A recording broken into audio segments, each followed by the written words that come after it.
and on ABC. It's the first Saturday in October in Fort Worth, Texas. Autumnal hues cascading throughout the neighborhood in the shadows of the Carter boys' crib. That's the backdrop today as the Frog Alley takes you into the stadium for today's backdrop. You're watching the Big 12 Conference on ABC. Today it's the 23rd meeting all time between TCU and Oklahoma. Oklahoma coming in ranked number 18. Let's set the scene for today's game. Last week, TCU vanquishing SMU, their crosstown rivals, in a hotly contested game. The former coach defeating the present coach, Sonny Dykes. Meanwhile, Oklahoma losing at home against Kansas State. Adrian Martinez eviscerating that defense.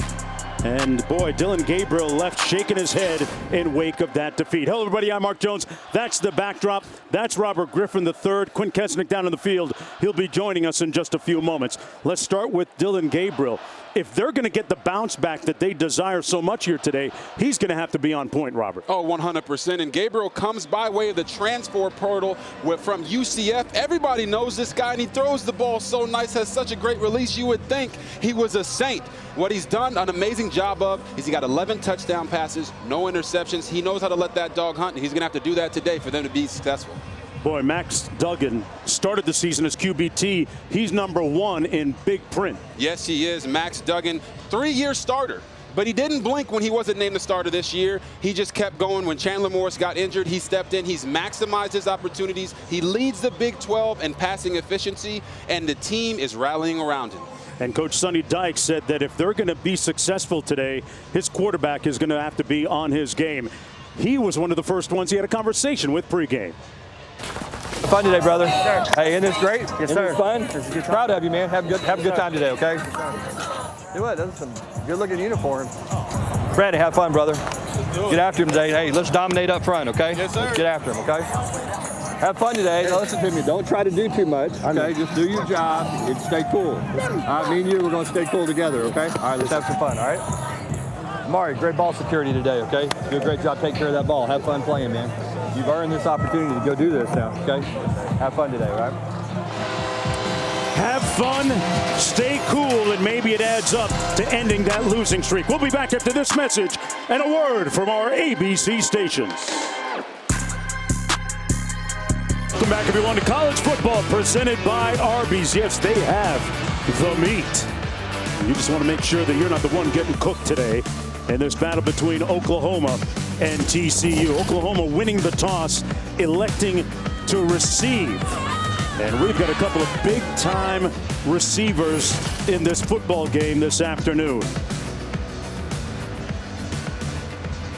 Oklahoma will have a hold of the football first. That means that guy is going to get the reins of the offense. Dillon Gabriel threw 4 touchdowns last week, albeit in that loss against Kansas State. 330 yards. Let's see how they bounce back this afternoon.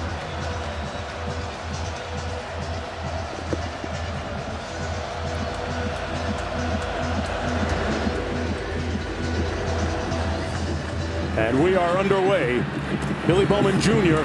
on the return and out to the 27-yard line. Quinn, what about those big-time receivers? Well, you got a bunch of Sunday receivers hoping to put some money on tape today, and it starts with Oklahoma's Marvin Mims. They call him Marvelous. What separates him is his body control. This guy's got the ability, while running full speed, to track the deep ball. He's also a threat on punt returns. Q, well, that stands for quality, and that's Quentin Johnson. He's 6'4" and runs like the wind. He torched the Sooners in 2021.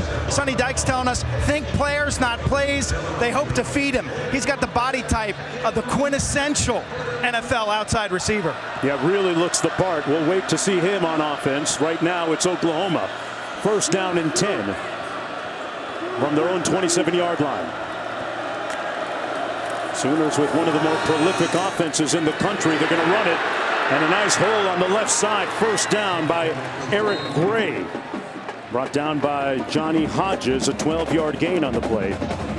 Brent Venables, first-year head coach. Former player collegiately at Kansas State. Taken over from Coach Stoops, the guy that recruited him back in the day. Electing to take the ball first offensively. This is going to be Gray. This time brought down right at the line of scrimmage. Good tackle by Abe Kamara. Robert, do you make anything out of the fact that Oklahoma and Venables won the toss and took the football first? Yeah, I think they're trying to make a statement coming out here saying that he told us during the week that you learn a lot about your football team when you lose. Fumble after the catch. Recovered TCU. Let's see if they call it a catch or not. It was intended for Mims. It's going to be Horned Frog football. Kamara jarred it loose and caused the fumble. It was recovered by D. Winters. We're just talking about how it might be a good idea to take the ball first, but if you turn it over right here on this fumble, you see it gets popped out right there. A catch and a fumble. The defender recovered the ball with his knee on the ground. It's first down TCU. Yeah, there's another look. Ball coming out after the catch. D. Winters is Johnny on the spot. The field of a catch and a fumble is under further review. And of course, they're going to take another look at this and review. Remember, it must be indisputable video evidence to overturn the call on the field. We'll get the adjudication on the other side of this.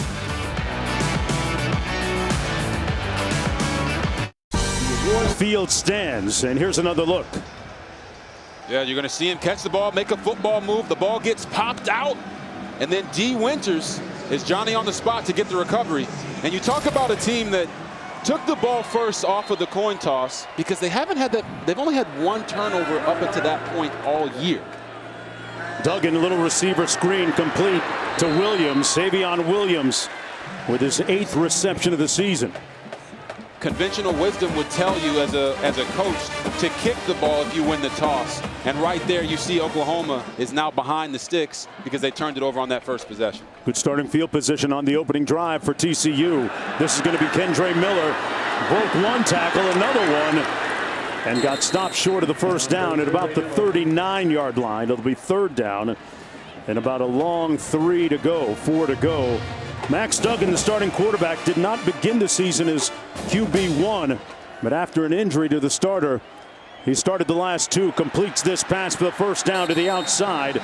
That's Darius Davis, the slot receiver, to move the chains. And as you've already seen, TCU's already spreading the ball around to multiple guys. Kendre Miller's an NFL-type back, in my opinion, but they're going to run fast-paced offense, try to keep Oklahoma from getting into some of their sub-packages that they like to run with Brent Venables. Max Duggan leading the nation, FBS in passing efficiency coming in. Plenty of time, taking a shot deep. Davis, coverage, flag. That's going to be pass interference. He was working against Damon Harmon. Darius Davis, their leading receiver, coming in. Number 17, defense. 15-yard penalty, automatic first down. As you said, Darius Davis is their leading receiver, and I would hold him too if I couldn't cover him out there.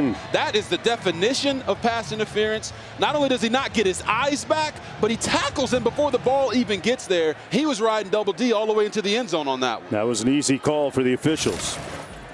Davis had an 80-yard touchdown catch last week in their win against SMU.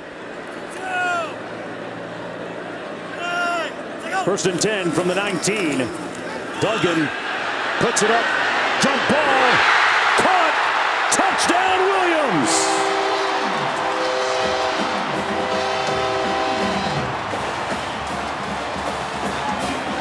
He was just too little.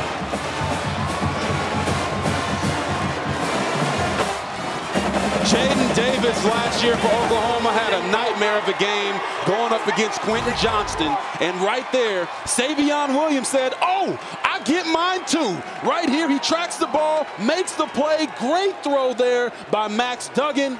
But Savion Williams, his name sounds like a fine wine. Yeah. That touchdown was fine too. No doubt. Vintage Williams. That was his 2nd touchdown catch of the season and of his career. Duggan continues with the hot hand, his 9th touchdown pass this season. TCU with a 7-0 lead. restructured. College football on ABC is presented by Arby's. Arby's, we have the meats.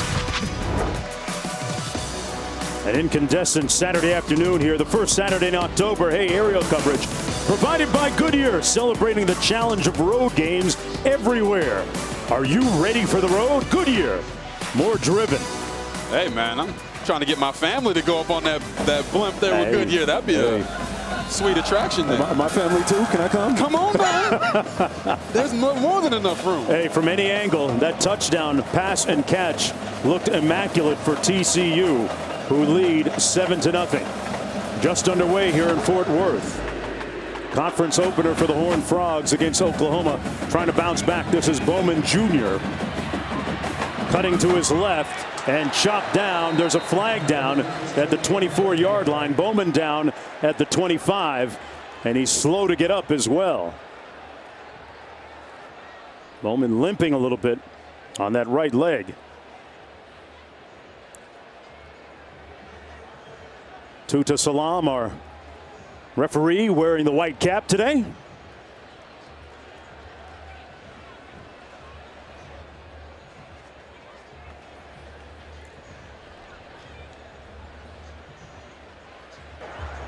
During the return, holding number 22 receiving team. 10-yard penalty from the spot of the foul. First down, Oklahoma. Let's check into the studio. Mark, good afternoon. Time now for our AT&T 5G studio update. Kevin Nagani, Booger McFarland to Little Manhattan a week after knocking off Oklahoma. Here's Adrian Martinez, Boog. Yeah, continue what he did last week, using his athleticism, getting the ball in the end zone. Number 25, Kansas State on the board first against Texas Tech on ESPN+. Back to Mark, RG3 and Q. And Adrian Martinez still with a hot hand, uses his feet there. 1st and 10 for the Sooners. They back it up to the 11-yard line. Single back set. Gabriel slings it complete for the first down and then some out to the 27-yard line. Mims temporarily atoning for that fumble a moment ago. And you know what you do as an offensive coordinator like Jeff Levy? When a guy makes a mistake, you get the ball right back into his hands to let him know that you haven't given up on him. For an injured player. Got an injured player down on the field. Robert, let's take a look at your keys to the game this afternoon. Well, I don't mind if we do. Please. Yes, when you talk about this game, it's about a Spidey meme game. Both of these offenses run a version of the air raid, and the defenses like to show multiple looks. We're going to see who's the baddest man on the block today.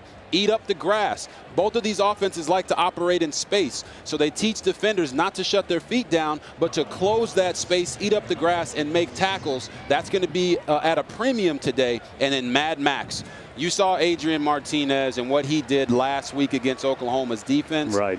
Max Duggan has to use his legs this week to go out and threaten this defense and make them play 11 on 11. If he keeps throwing it like he did on that first drive, though, he can leave those legs in the locker room. Well, Johnny Hodges, the injured player down on the field, and Jeff Levy, the offensive coordinator for the Oklahoma Sooners, with a look from up top, told us that one of the key things for them, Robert, you and I talked about it in the production meeting, they were 0 for 5 on 3rd and 7 or longer last week. See how if they can turn that beat around a little bit. And we asked him, like, how do you turn that around? And he said it all starts with what Dylan Gabriel likes. This week he likes the full progression reads because of what this defense does with Joe Gillespie giving so many different looks. Complete out of the backfield. Farouk trying to get to the edge and can't. Pushed out of bounds after about a 2-yard gain on the play. Millard Bradford and Kamara in on the stop.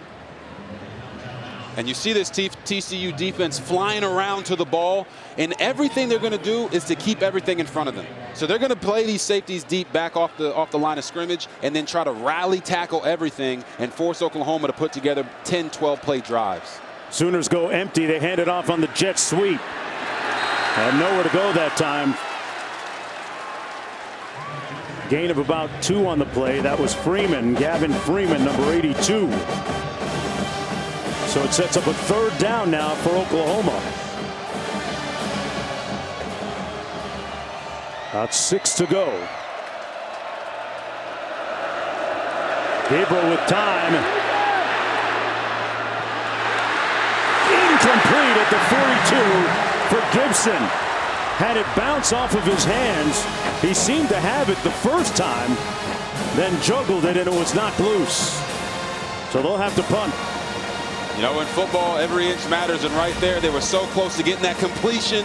You see it right there. Catch it the first time, young man, because the fourth time, it's not going to be there anymore. Dillon Gabriel did a nice job breaking the pocket, using his legs, but his receiver has to help a brother out right there and make that catch. Michael Turk going to punt. Keep an eye on number 11, Darius Davis. Holds the school's all-time record for punt returns on touchdowns. And this one out of bounds right around the 10-yard line. It'll be 1st and 10 for Duggan and the TCU offense. Here's our Saturday night football game presented by Capital One, a top 10 ACC matchup in Death Valley. Number 5 Clemson against number 10 NC State. 7:30 Eastern, 4:30 Pacific on ABC and the ESPN app. While colorful Pat McAfee hosting our ESPN2 telecast. Break down that game for me. Who do you like? Yeah, I mean, if DJ Uiagalelei plays like he did against Wake Forest, Clemson's going to win this game. Okay. Because their defense is going to have a bounce back. But I would never count out Devin Leary, Dave Dorn, and NC State. We saw them. We called that game last year where they upset them. That's going to be a great one to watch. Everybody should tune in. Made a nice come up in that game. Duggan on 1st and 10. Pass incomplete. They tried to set up the receiver bubble screen. It was tipped partially near the line of scrimmage, intended for Savion Williams. It'll be 2nd down coming up. Last week, Duggan 22 of 29, 3 touchdown passes, no interceptions against SMU across town. In a game that Sonny Dykes coaching against his former school.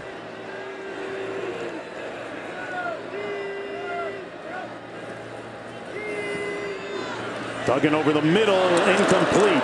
Intended for Tay Barber, so quickly it's going to be 3rd down and 10. Oh, that's a throw he wished he could have back. Tay Barber did a nice job settling in the hole between the linebackers. And Duggan missed him, but his offensive coordinator, Garrett Riley, told us that he believes that Max is processing the game and moving through his progressions better than he has ever seen him on tape do before. Yes, so he's doing a great job this year. Got to make sure he hits those throws that are there. Oklahoma coming with a pressure blitz. Duggan got it off in time, overshot the receiver Darius Davis, and it's a 3 and out for that Sooner defense. They brought some heat that time, Robert, and tried to light them up. Yeah, and that's the beauty of what Brent Venables does. This system has been consistently the top in sacks over the course of the last 10 years. And right there, he draws up a nice blitz, kind of catches the quarterback off guard, changes the picture on him per se, and they're off the field. Looking like Oklahoma's defense came to play today. Got a good stop there on the 3 and out. Mims back for this punt. Right around midfield, calls for the fair catch. It'll be 1st and 10, Sooners from the 46-yard line of TCU. And now for today's Aflac trivia question. Dillon Gabriel is one of 2 Power 5 quarterbacks with 11 or more touchdowns and no turnovers this season. Who's the other? I wonder if, I think we saw, no, I didn't look at his stats last night. No, that kind of gives it away. It's not him. It's not him? It's not him. Okay. Because he had a couple last night. I know you're talking about. Okay. You got T-shirts with his name on it now, right? Exactly. That guy? Okay. Yeah, that guy. 1st and 10, Oklahoma.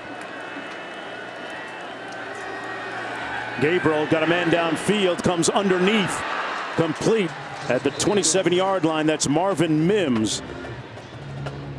Had a touchdown reception last week in that loss against Kansas State. A unique talent, leading receiver. 17-yard gain on the play. Into the boundary, nowhere to go. Forward progress going to be at about the 26-yard line to Mims again. Dillon Gabriel came over from UCF. Former high school player of the year in the state of Hawaii. Passed for over 10,000 yards. Had a couple of high school state championships as a freshman. We all remember how prominent he was nationally. Really crushed it statistically and with wins. Goes downfield, incomplete, overshoots Farouk. And Q has more on the quarterback. Yeah, I spoke to him on Wednesday night about the challenges of being a transfer quarterback leader. You arrive solo. Said relationships are built over time. It's based on respect. You can't rush it. He said after the initial move in, finding an apartment, learning about campus, once workouts started and the individuals with the wide receivers, he felt like he was in a groove. But he said, we must be friends off the field. Chemistry. Pass incomplete. Could have been intercepted. Intended for Marvin Mims. Kamara there in on coverage, and Gabriel will go to the sidelines on 4th down and 8. Well within field goal range for kicker Zach Schmidt. Well, you know, Gabriel hasn't really missed too many throws this year. He had a couple overthrows last week in crucial situations against Kansas State. But right there, they're trying to feature Marvin Mims just a little behind him, and their woes on 3rd and 7+ continue. Schmidt is 4 for 5 this season. This one coming from 43 yards away. The snap down, the kick up, and Oklahoma on the board at 7-3.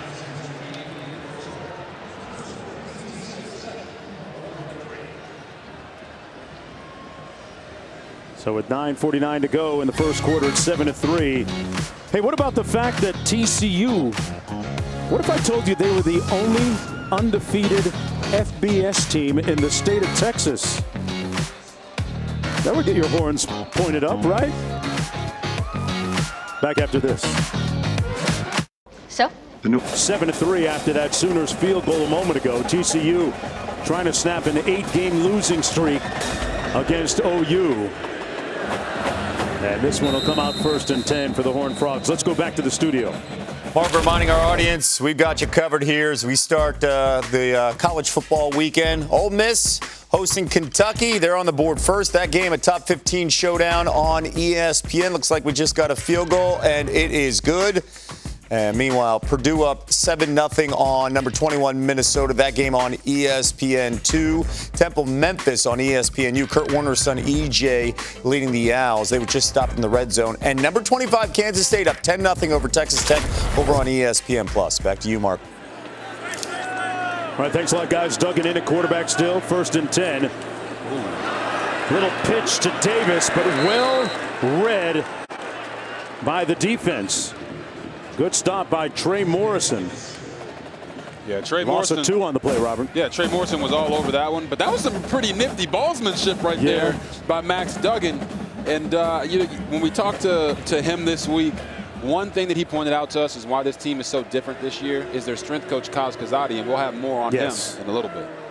Important part of that staff, the new staff assembled here at TCU. Out of the backfield, this is Miller. And Miller pushed out of bounds at about the 27-yard line. Let's answer the Aflac trivia question. Dillon Gabriel is one of 2 Power 5 quarterbacks with 11 or more touchdowns, no turnovers this season. Who's the other? Shut me out on this one, Robert. I didn't get it. I was thinking about our guy Penix out at Washington. It's Caleb Wood, a former Sooner quarterback, now it's only right? Rocking out at USC. My partner Robert Griffin III has a intricate grading system for some of these QB transfers. We'll talk about that later. Duggan wide open. Room service caught by Barber. And he's off.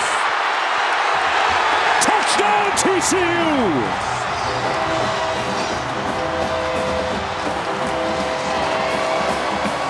'73 yards.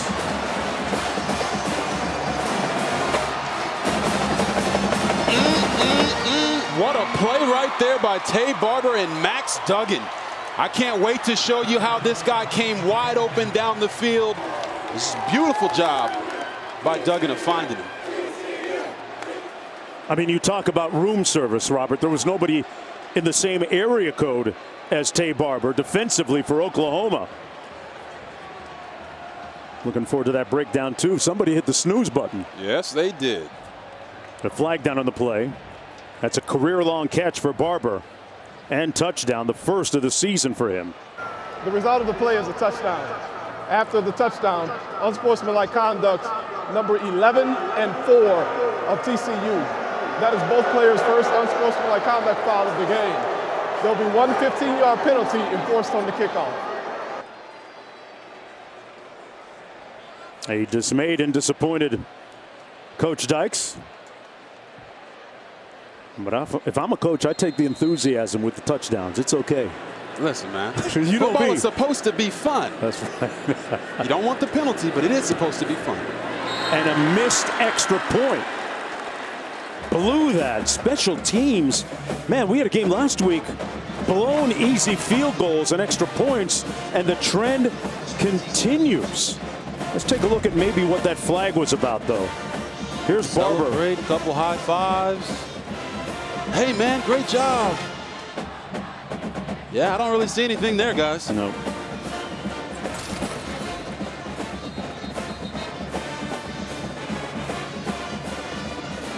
Tough to figure that one out. Yes, it is. But here's the replay of the play, and I want you to watch this safety right here. He's going to come forward. He's man-to-man on Tay Barber, who is right here. And he's going to come forward because he sees the back come out of the backfield and leave Tay Barber wide open all by himself. I tell you this, man, Tay Barber must have got a fresh cut because he's out there acting a fool today. You got a nice lineup, no doubt, Robert. He faded that defense, that's for sure. 8:35 to go in the first quarter. Boy, some serious offensive fireworks from TCU early in this football game. We haven't even reached the midway point of the first quarter, and already a couple of touchdowns, albeit the missed extra point. The lone blemish on their afternoon. And you know, Mark, an interesting part of that play also is that on a previous possession, Darius Davis had got one-on-one with the safety, and that safety wanted no part of it. It was Damon Harmon. So right there, they got him one-on-one again with the safety in zone coverage. He didn't want anything to do with it. Farouk still on his feet into TCU territory, all the way down to the 38-yard line. Nice return by Jalil Farouk. Hey, this season, All-State will celebrate every field goal and extra point made by participating universities by making a donation to the university's General Scholarship Fund. Thank you, All-State. And the best nation in the world, Robert Griffin? A donation. There you go. Love it, man. I'm sorry, man. I'm a little excited by the start. Let's see what Gabriel gets done here with the football. College football will do that to you, Mark. Yes, John. sir. Gabriel's going to hand it off. And through the right side of that offensive line is Eric Gray, the transfer from Tennessee. Ooh. Expect to see Gray and Barnes out of the backfield. Marcus Major as well. Back up at the line of scrimmage. It's going to be Gray again, this time trying the left side of that offensive line. Took a stick from D. Winters. 2-yard gain on the play. D. Winters, a great story for the Horned Frogs defensively. He was one of the first players to visit with the defensive coordinator, Joe Gillespie. After Gillespie met with the defense after taking the job, 3rd and 4. Gabriel overshoots his receiver, Braden Willis, and it's 4th down coming up. And Mark, there goes that unfortunate overthrow that seems to be plaguing Dillon Gabriel right now. They are going to go for it on 4th down. You like it? I like the decision just because this is in that fringe area where you can kick a field goal probably here, but it's going to be a long one for your kicker. But Oklahoma and teams around the country have decided to go for it on 4th downs in this fringe area more and more often. Let's see what they call here. They're 4 of 7 on 4th downs this year. Gabriel going through his progression. And another overthrow incomplete for Mims that time. Robert, you pointed it out. That's an early storyline for Dillon Gabriel with another overthrow. Yeah, a lot of times when you're a quarterback and you're overthrowing your receivers, it's because you don't have your body settled. And you're going to see Dillon Gabriel work across the formation, break the pocket this way, and then he tries to get his feet back underneath him to make the throw. But once again, it's just his consistency in his throwing mechanics right now just seems to be a little bit off. And his coach, offensive coordinator Jeff Lebby, talked about how anytime Dillon Gabriel has his feet underneath him, he's good and he makes all the throws. Okay. Right there, he tried to get them, but couldn't quite do it. We got a football up here in the booth. I'm going to ask you to show me what having his feet underneath him looks like at some point during the course of the afternoon. First down and 10. Used to play the position, right? Yeah, a little bit. Duggan quarterbacking, taking off. Duggan with his legs. Oh, Duggan all the way for the touchdown.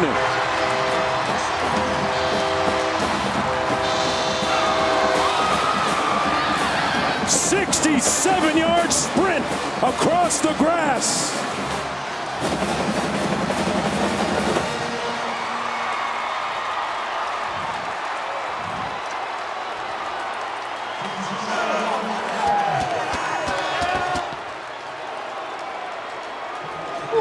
Don't sleep on his wheels. Oh, my. Max Duggan showed the Sooner defense his shoe bottoms in a big way right there. Pulling away this time, the extra point good, and it's 20-3.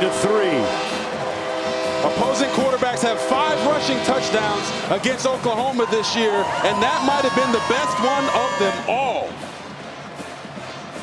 Robert, we smiled. He smiled when we asked about his speed yesterday. Yes, look, he told us that he feels faster, leaner, more agile. He's like, where are the defenders at? His strength coach, Kaz Kazadi, told us this man's got a dragon in his chest, and right now he's spitting hot fire. He just flamed that Sooner defense. He can't believe it. He said, I can't believe Max Duggan just ran that on us. You better believe he did, sir. You better believe he did. The Oklahoma sideline, and I'm sure Quint down in the field sees this too. They seem stunned right now. Starched, apoplectic Quint. Q? Coach Venables right now getting after his defense on the left side 40-yard line. You know, Billy Bowman hasn't come back in the game at safety after hurting himself. Remember that early kickoff he got hurt? That potentially led to the long touchdown pass. And on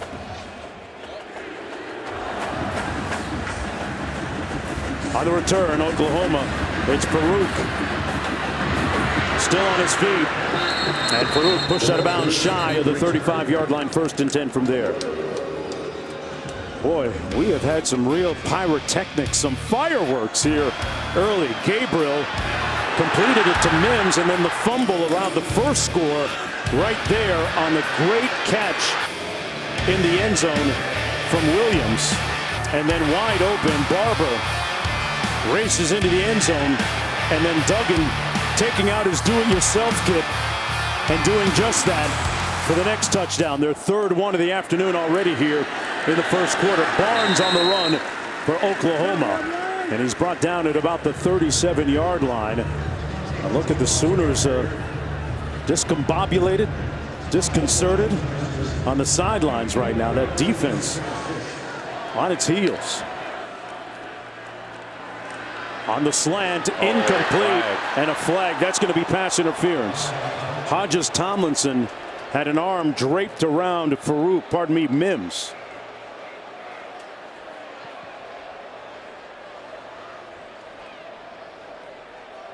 As you see Hodges Tomlinson there, pretty upset about the call. But the bottom line is he just got there a little too early. You know, we see a lot of hand fighting on the outside between the DBs and the wide receivers.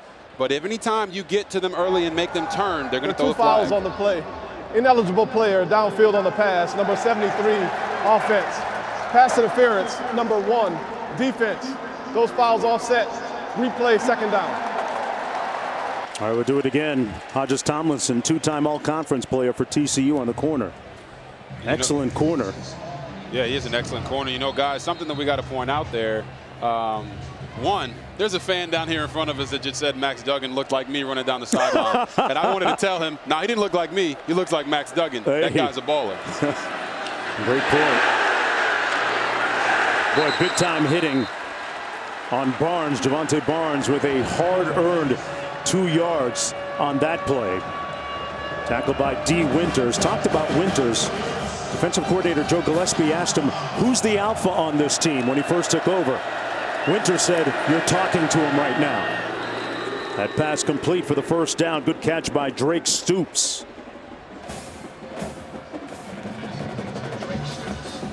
That's a very low-key and understated Brent Venables. Much different portrait of the guy we are used to seeing on the sidelines going back to Clemson. Nowhere to go around the left side for Barnes, brought down by Brooks. 1 yard gain on the play. You know, so does he doesn't look like, Venables doesn't look like he needs a get back coach right now. Someone to actually get him back and pull him back. Someone assigned to him like in the past. Gabriel taking a shot downfield. They pop the top of the defense. And it's incomplete, intended for Mims. Yet another overthrow by Gabriel. Yeah, guys, I think that might be the 4th or 5th overthrow that we've seen. I know that he wants to make the plays, get it all back, but you got to make sure you give your wide receiver a chance. A lot of times on the deep ball, an underthrow is just as good as hitting him in stride because at least you're giving him a shot to make the play. To overthrow Marvin Mims, you really got to try to overthrow him. Right there, Gabriel did. 3rd and 9, they got to get to the 46. Gabriel, high, incomplete. Again, Drake Stoops, the intended target. It's 4th and 9. We have an injured player down in the field. Okay, Robert, we've been talking about the proclivity for overthrows by Dylan Gabriel. His coach says he's got to play with his feet underneath him.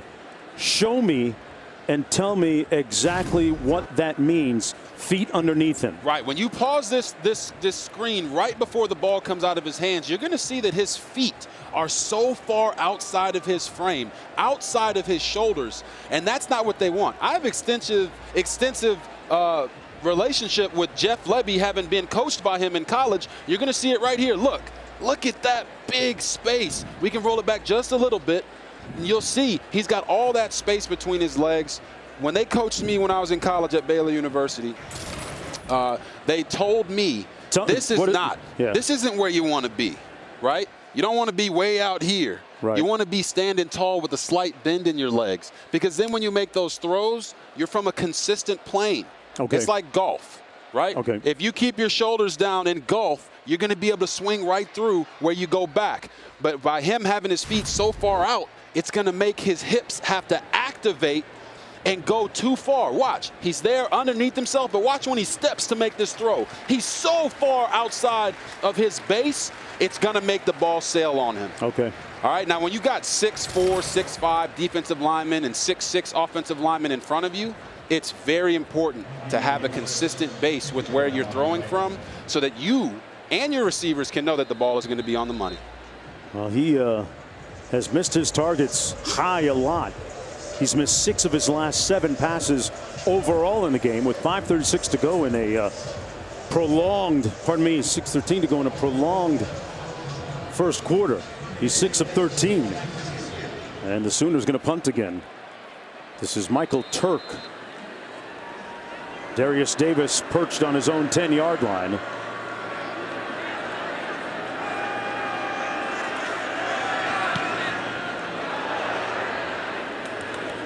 Going to bounce inside the 10 and dribble into the end zone. Talked about Coach Venables needing a get-back coach in the past at Clemson because of his energized, animated ways. A different picture here from what we're looking at now. That's a gig I wouldn't mind taking if the pay's right, Rob. Yeah. I'm not going to lie. I mean, just tell Coach to get back. The coach looks like he wants to hit him a couple times. He's like, man, get off me. Stop touching me. I'm trying to get out there and play. But yeah, when you look at him now, he's in a different role, Mark. Right. He's the head coach. He has to maintain trust and respect of his coordinators, and I think that's why you're seeing him not be as adamant. 1st and 10. Duggan with time, taking a shot up top. A little bit of contact and a flag. That was intended for Quentin Johnston, working against Woody Washington. Looks like we're going to have another pass interference. You saw the indication. There was the first target of the game, I think, for Quentin Johnston. Pass interference, number 10, defense. 15-yard penalty, automatic first down. Correction, the player is number 0. You're going to see here, Max Duggan puts some air under the ball. The DB gets there early.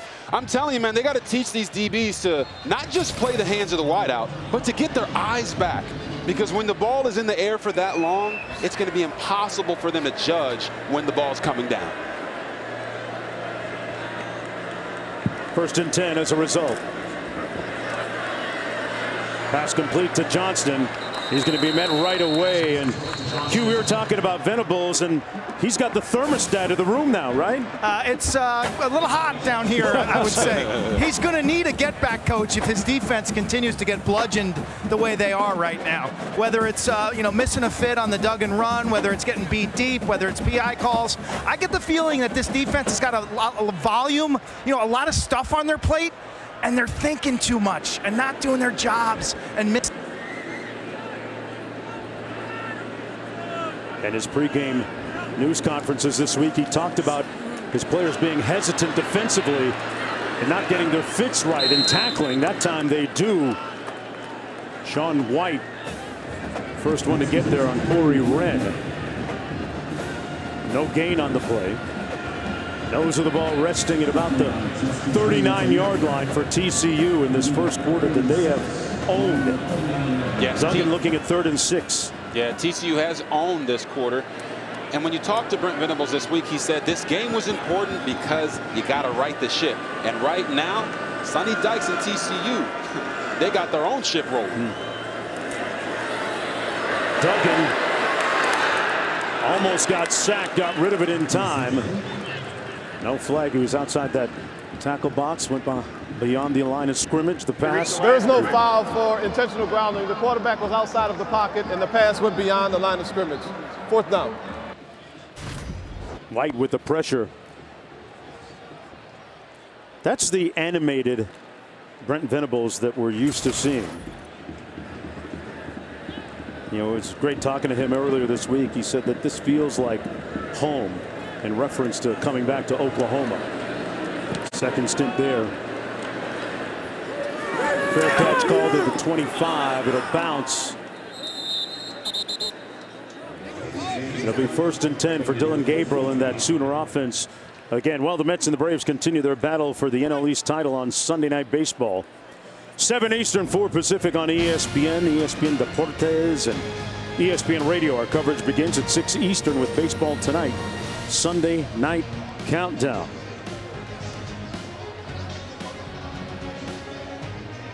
Aaron Judge still hitting home runs, right? Is he?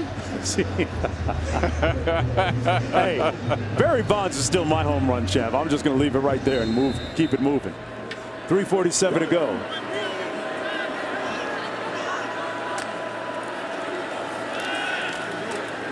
On 1st and 10, Eric Gray runs it. Gets a couple of yards.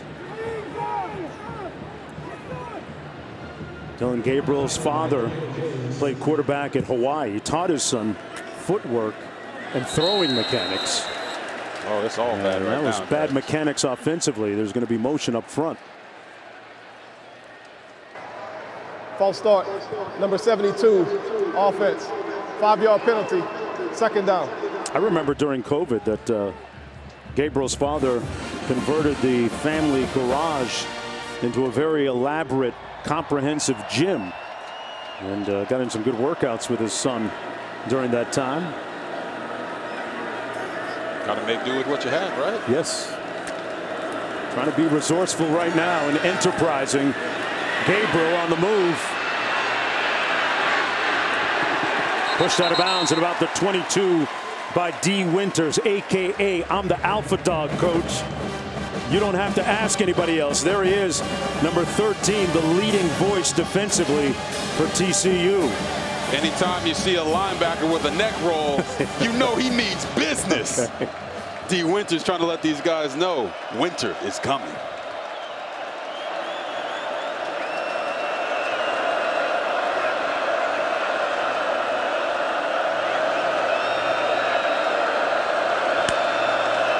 Third and long for Gabriel. Got a man down the middle, caught with room to go for Willis. Brandon Willis.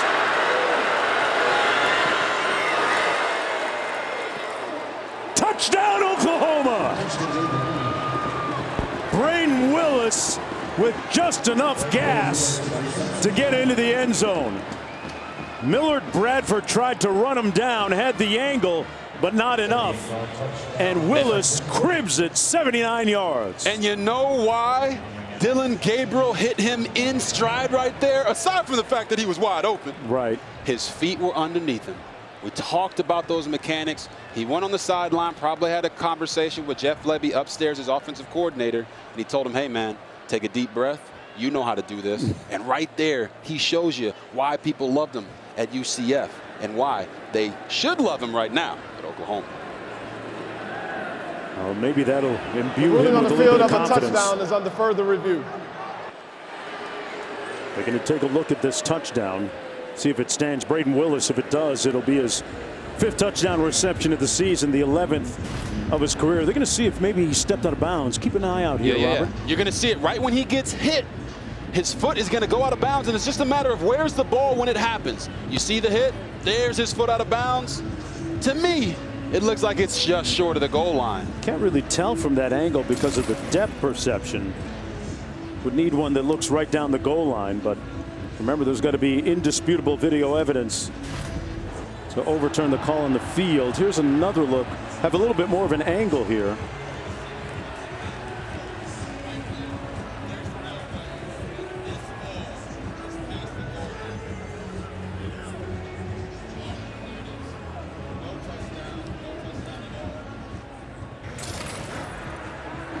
After review, the runner's left foot was out of bounds prior to the ball breaking the plane of the goal line. It's first down and goal at the 1-yard line.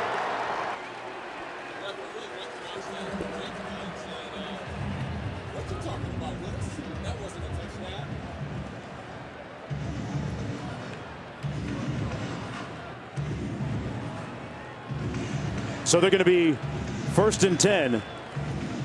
1st and goal from the 1.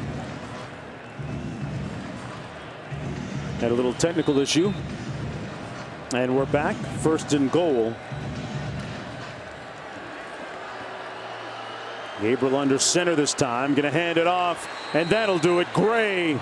No doubt about that one. Gray with his 3rd touchdown of the season. The Tennessee transfer punches it in. And that'll count. Yeah, so here you're going to see Dillon Gabriel once again. He drops back to pass. His feet are underneath him. Now watch, his feet are here. Look where they're at when he makes the throw. Still underneath him. Nice, calm, compact motion. And he hits Braden Willis right in stride. What you talking about, Willis? he was talking about a touchdown. That's what.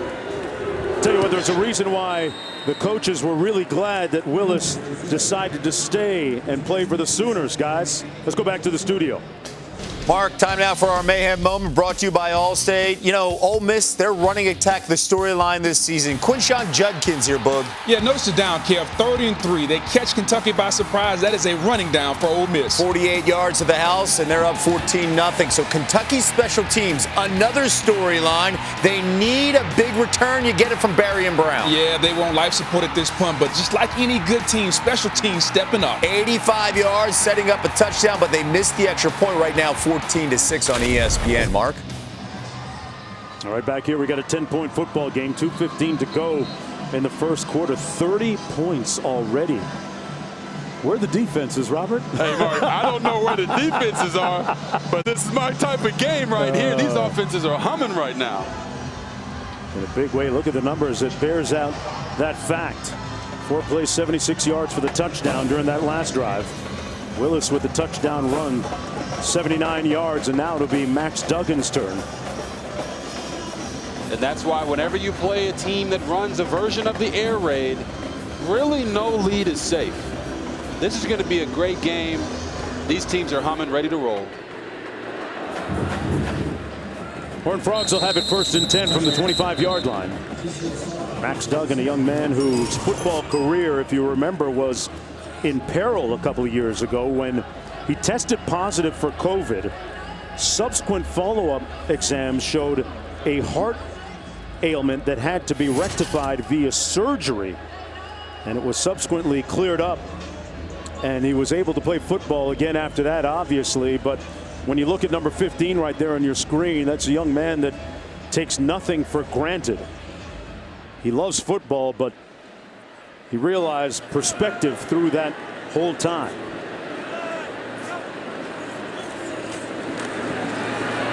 Hands it off on 1st and 10. Nice move by Miller, tripped up by Harmon. A 1-yard gain on the play.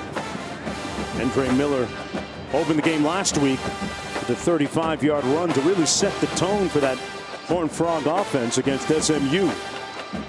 Yes, he did. And that was a nice tackle right there by Damon Harmon. We talked about eating up the grass, closing the space, and when you're making these tackles on defense, that's exactly what you do right there.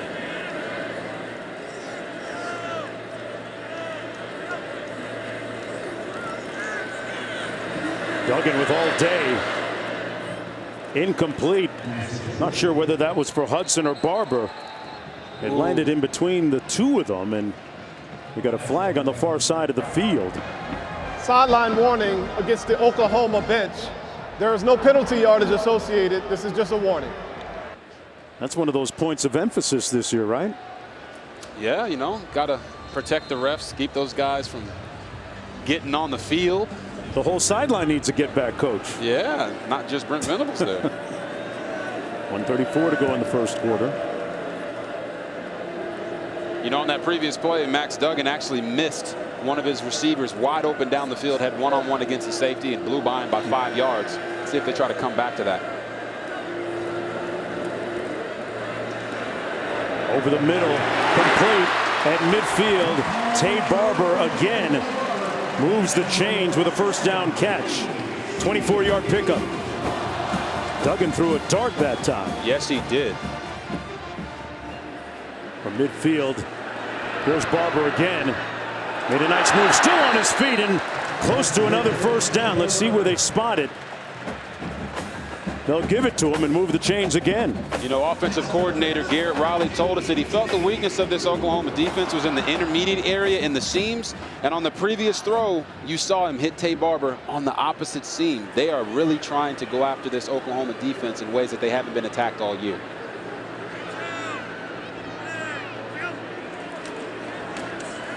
They get it out on the receiver screen. Hudson on the edge, still on his feet.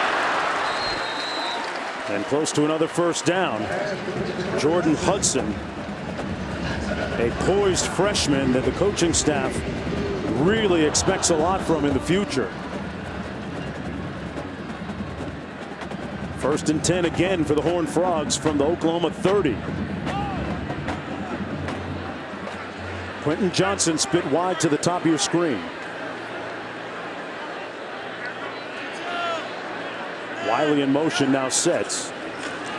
Looking at Johnson, up for grabs. Jump ball. Contact. Flag.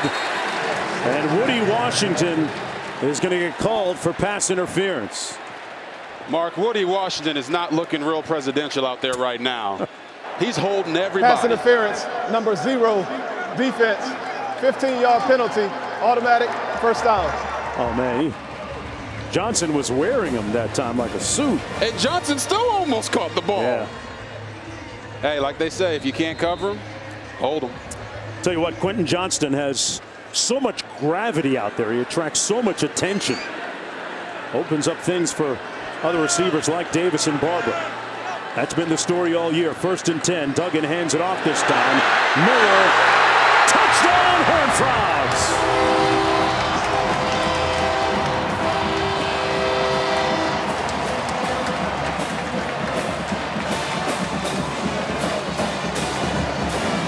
Miller with his 4th rushing touchdown of the year. And he was sprung open by a block from Brandon Coleman, number 77, the left tackle. I told you Kendre Miller coming to this game is an NFL talent, and you saw a couple broken tackles right there as he walked into the end zone. Impressive offensive showing so far for TCU in the first quarter.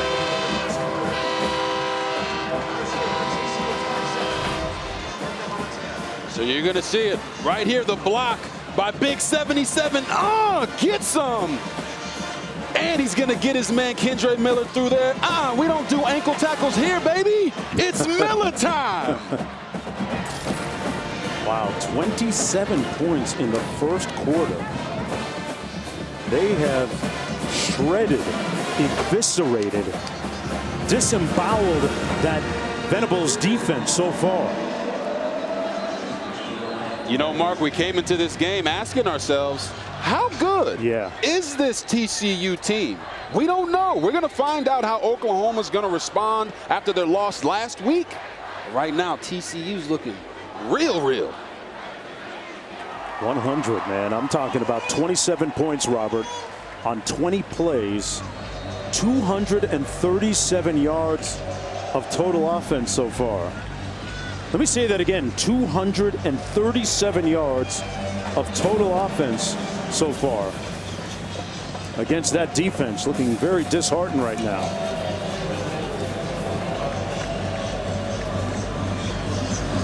I'll tell you what, this kind of first quarter, if you're defensive coordinator for Oklahoma, Ted Roof, you're walking floors at night, smoking out the window, even if you don't smoke. Yeah. I mean, are you saying that the roof is on fire right now? Yeah, let it burn if you're TCU. Ted Roof told us that last week's game was an abomination. Right. They didn't live up to the standard. Keep the main thing the main thing. We heard all those things from the coaches. They have to do something to wake up this Oklahoma Sooner defense. Well, we're going to have to wait and see what that is going to be, because it's not happening right now. 1st and 10. Gabriel hands it off to Barnes. And Barnes gets down outside the 40 at about the 42-yard line. That's going to be the end of the first quarter of the first 15 minutes of play. An offensive explosion in a pristine, bucolic setting in the neighborhood here in Fort Worth. We'll be back for the second quarter right after this. Welcome back, everyone, to Fort Worth, Texas. Welcome back to college football, presented by Arby's. Beautiful Saturday afternoon here in Fort Worth. Sooners faking the jet sweep. They hand it off straight ahead to Javonte Barnes, the explosive freshman out of Las Vegas. Picked up 3 yards on the play.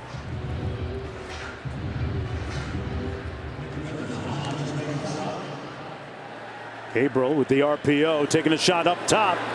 Got a man behind the defense. Incomplete at the 5-yard line.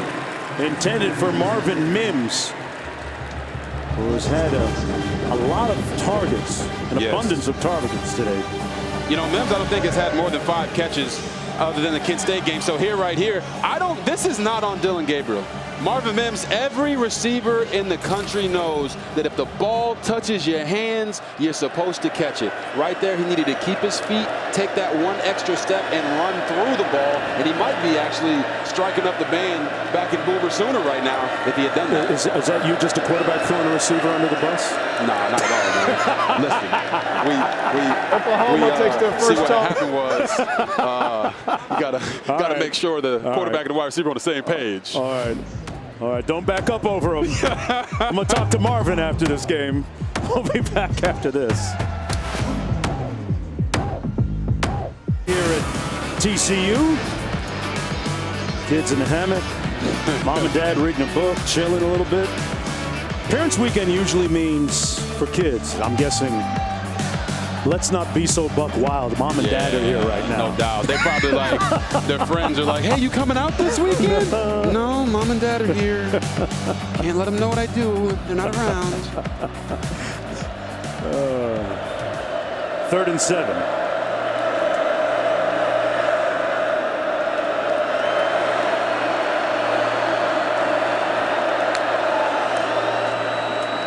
Oklahoma trying to stay on the field. Gabriel fires incomplete. And it'll be 4th down. Hodges Tomlinson there to break up the pass to Weiss Jr. Parent would be proud of that, Q. And Parents' Weekend also means asking for money when they're here. Oh, yeah. Cut the check. Cut the check. Well, I can tell you who's making some money right now. Hodges Tomlinson. On the pass, number 74, offense. The penalty is declined. It's 4th down. Yeah, Travius Hodges Tomlinson is making money right now out there on the football field. both him and Josh Newton are sticking to these wide receivers like glue, making everything difficult. You know, Oklahoma's known for having a lot of NFL-type talent. Right now, these corners are shutting them down. 4th down and 7. Remember, that is the nephew of LaDainian Tomlinson, former NFL great, Hall of Famer. Played here in Fort Worth. This is going to be down inside the 10-yard line. 1st and 10 from there. Remember, he initially, as you look at his great reaction there, animated reaction, he initially committed to Baylor. And Robert, he remembered watching you play at Baylor back in the day, but ultimately decided he wanted to come to TCU, who was known for putting defensive players into the NFL. Yes, and Hodges Tomlinson's taken the next step. He talked to us about strength coach Kaz Kazadi and how he's helped him put on weight, but also maintain his speed, his leanness, and his agility. And right now, he's not only being a lockdown corner outside, but he's also playing in the box a little bit and making tackles in the running game. That's an all-around corner for you. 1st and 10, Duggan out of the shotgun. Hands it off, nice hold from Miller. Still on his feet, great hand walk. An indefatigable effort there by Kendre Miller, picking up 9, maybe 8 yards on the play, but nice hand walk. 2nd and short.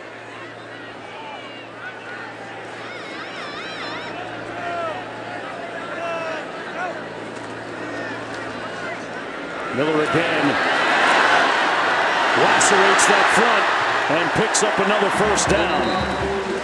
Out to the 35-yard line, a missed tackle by Harrington, a 16-yard gain. And talk to me about the tackling of this Oklahoma defense right now. Yeah, we talked about eating up the grass, but right now they're not eating up anything. They're missing tackles left, and that's 1, 2. Almost 3 and 4 broken tackles right there. Kendre Miller is a really, really good running back. I've never seen a guy break more tackles on 1 foot than he has. But if you're Oklahoma, if you want to get this game turned around, it starts with the basics, man. You got to win the line of scrimmage and tackle on the back end. Another 1st down for the Horned Frogs. They're going to keep it on the ground, and why not? 4-yard effort that time by DeMercado. Ari DeMercado.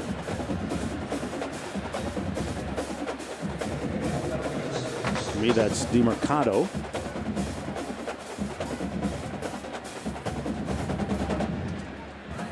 Second down and 7.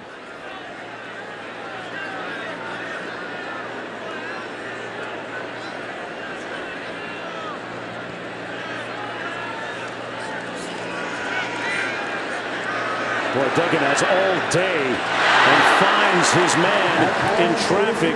Savion Williams with another 1st down catch. Robert, there is absolutely no pressure on the quarterback. 8-yard gain. There isn't, but look at this throw and the concentration by Savion Williams coming back to the ball. But Max Duggan, I don't think I've ever seen him play this confident in his life. He is out there slinging the ball around to anybody, and everybody can get it right now. They hand it off. DeMercado out near another 1st down, about a 9-yard gain on the play. You talk about Duggan. It was great to hear Coach Dykes last week in wake of that victory against SMU get very emotional, heavy-hearted when talking about the great story that his starting quarterback is. After coming in and not winning the QB1 spot, but then Coach Dykes telling Duggan, hey, listen, I chose a true freshman over Nick Foles when I was at Arizona, so just be ready. It'll work out for you, and it has. He hands it off again, and another nice gain by DeMercado. It has worked out for him, Mark, and Duggan was a 3-year starter. This is a guy that everyone here in Fort Worth calls a TCU guy. He could have easily ran to the portal and said, hey, you know what, I don't want to be here anymore because he didn't win that job. But he said it never crossed his mind. He knew this is where he wanted to be, and when his opportunity came, he was going to maximize it. All puns intended. Little blitz coming, gets rid of it in time. Down the sideline, incomplete in traffic intended for Jordan Hudson. It'll be 2nd down. Well, guys, there's a couple ways you can stop the deep ball. One of them is you can get the safety over the top like they do here. The other one is you can get lucky. Because right there, the safety was over the top, and he didn't track the ball. He actually ran past the wide receiver. But in football, it doesn't matter how you get the job done. It's about getting the job done. And right there, they stopped the deep ball. It feels like the first time in forever, but we got 10 minutes left in the second quarter, and it's 37 points. Feels like a gajillion yards. But good job with the stop. Duggan going to hand it off. DeMercado turns the corner, got the edge, in space, short of the end zone by mere inches. It'll be 1st and goal TCU after that 36-yard scamper. And why was it a 36-yard scamper? The offensive line does a nice job, but right there you see number 12, Key Lawrence. He don't have no keys to any car because he couldn't get up there and make the tackle in space. DeMercado with the touchdown.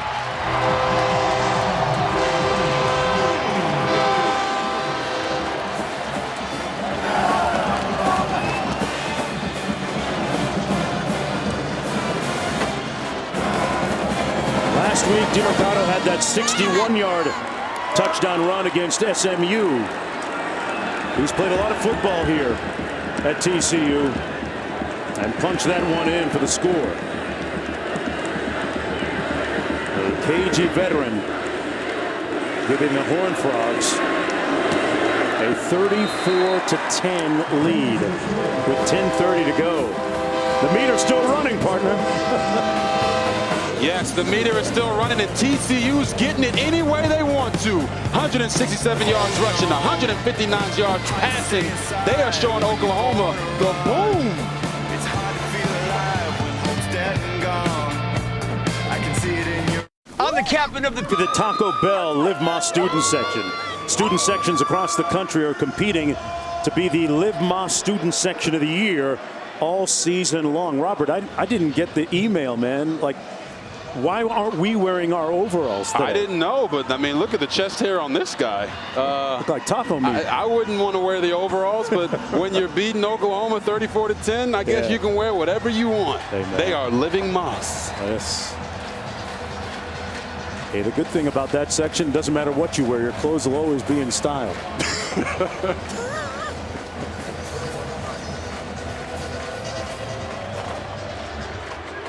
Close to a sellout crowd of 48,000 on hand. Free kick out of bounds against the kicking team. The ball will be placed at the 35-yard line. First down. What does Oklahoma have to do here to just get some kind of semblance of offense going? Just 10 points on the board and down 24. I mean, they got to score pretty much every time, right? Yeah, they do, but they can only play one play at a time. I know that sounds like coach talk or cliche talk, but this Oklahoma Sooner offense can't play defense. That's the bottom line. So the only thing they can do is focus on the next play, try to go out and get points. A touchdown or a field goal here can kind of maybe settle things down for them. Stoops on the jet sweep. Turned those shoulders north-south and got out to about the 43. Obi Izor making the stop on the play. A 7-yard gain by Drake Stoops, native of Norman, Oklahoma. 2nd and 3. This time they fake the jet sweep to him and give it to Gray. It's going to set up a short 3rd and a long 1 to go. Dylan Horton making the tackle for TCU. TCU in that 3-3-5. And they give up the first down on that run by Gray. Out to the 48. You know, Mark, I actually love the fact that offensive coordinator Jeff Levy here is not abandoning the run game. This is college football. You can get back into a game like this in a hurry. Don't abandon your full offense. Gabriel slides in, took a hit. He got rocked, flag on the field. And he is motionless right now on the field. Jamoy Hodge made the hit as Dylan Gabriel was about to slide, in the process of sliding. Wow. And let's keep an eye on Dylan Gabriel.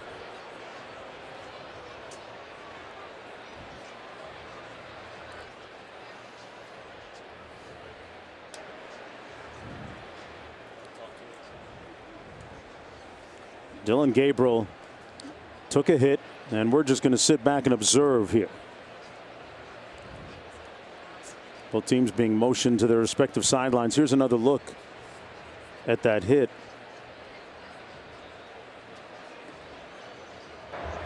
Man, oh man. After the play was over, personal foul, unnecessary roughness with targeting.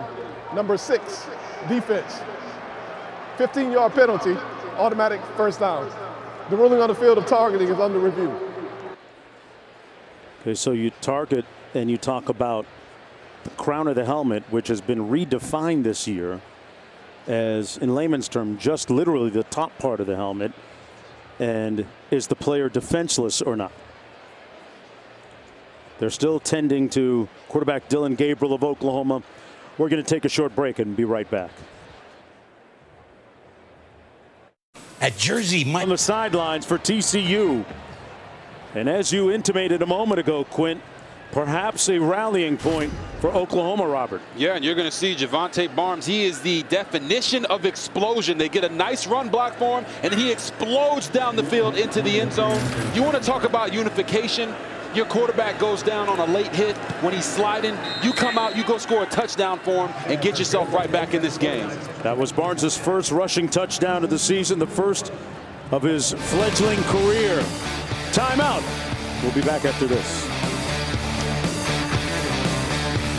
Restructured pork patty sandwich. When the game continues, we're chasing history as Aaron Judge looking to set the AL record with 62 home runs and pass Roger Maris first at bat of the day against the Orioles. Let's go live. Yes Network to the Bronx. 61 years ago is when Roger Maris hit his 61st home run.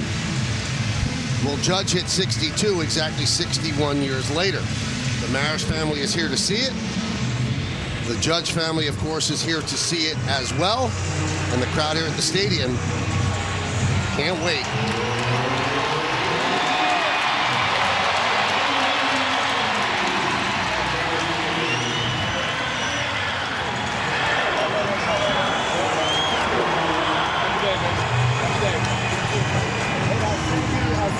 Judge still battling for the Triple Crown as well. He had a single yesterday, still trailing Luis Ariz of the Minnesota Twins by percentage points. But 61 home runs, 130 runs batted in.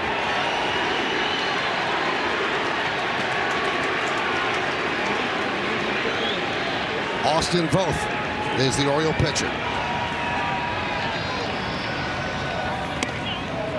And we welcome all of those from around the country tuning in to see Aaron Judge attempt hit number 62.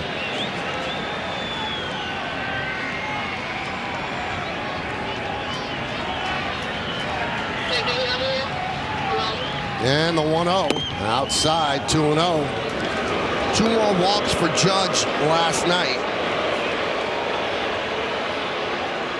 Since he hit number 60, he has a .550 on-base percentage. He's walked a lot.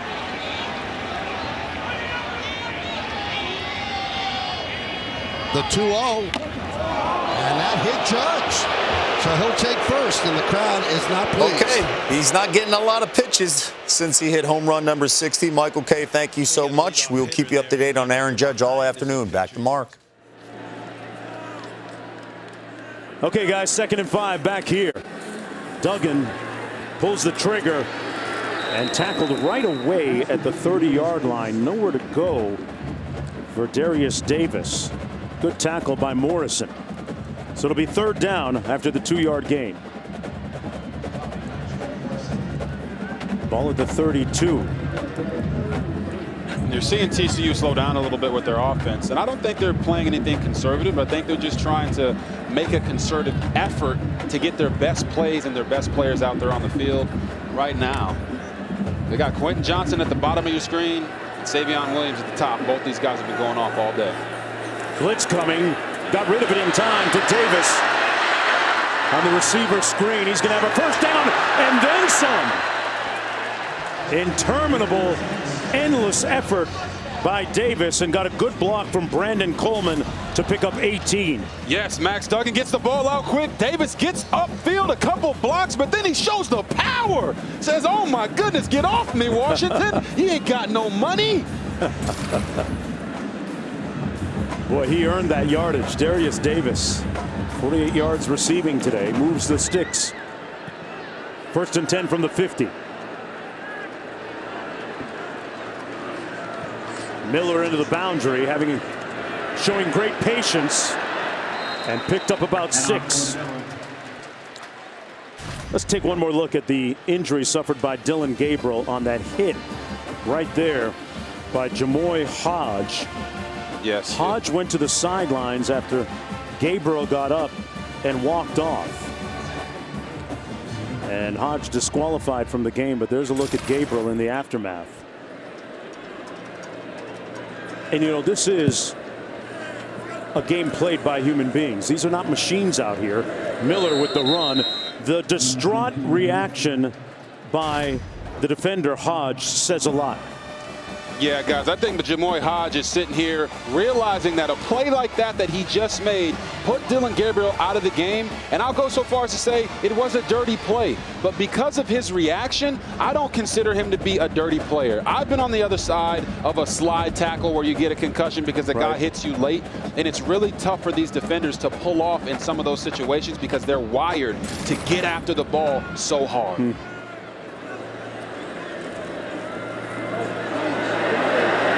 Down the field, contact, incomplete. Morrison broke it up, intended for Spivey, no flag, and boy, Spivey took a hit. And it's 4th and short. You can hear the boos cascading down from the stands. Did he get there early? Yes, 100% he got there early. That should have been pass interference. Let alone the receiver being defenseless. That part too.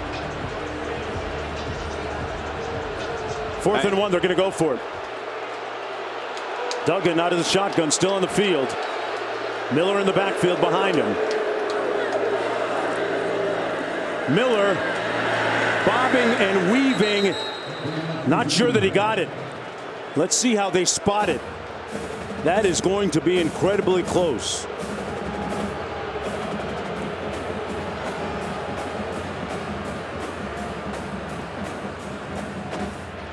Oklahoma gets the stop. The Sooners take over on downs.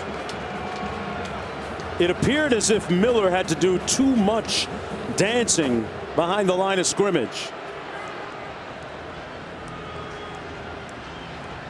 Boy, Sonny Dykes is hotter than July right now. Yeah, and I think he's actually more hot about the previous play than that stop right there, because it did look like Kendre Miller got stopped short of the first down line because they didn't win at the point of attack. We talked about that with Oklahoma last week against Kansas State. O and D line did not win at the point of attack, and again, right there, they showed that they can and will when they need to. They bowed up, got the stop. TCU called timeout. Q, what's up? You're going to need a fire extinguisher down here for Coach Dykes, because he is going after the side judge, Jason Leddit. He's going after the head official, Tuta Salam. The video screen showed the pass interference where the Oklahoma player is not playing the ball at all. And these fans got a good look at it 2 or 3 times, as did Coach. The referees, well, they don't want to look up at it because they know they got that one wrong. They know that was a miss, but there's no way that call can be reviewed. It's procedurally, the play is gone, the play is dead.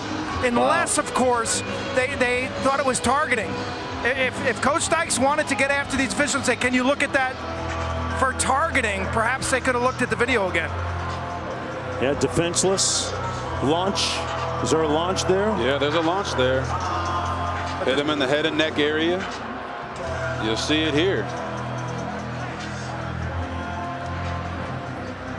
Yeah, so Coach Dykes called the timeout just to give the officials some smoke, it appears. 1st and 10 for Oklahoma. The previous play is under review to determine the spot of the forward progress. They're looking to see where the ball should be spotted.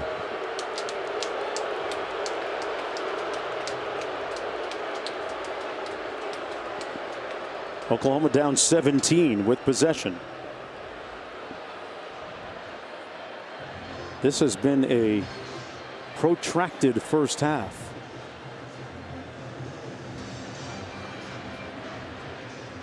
.540 to go still. Let's take another look and see.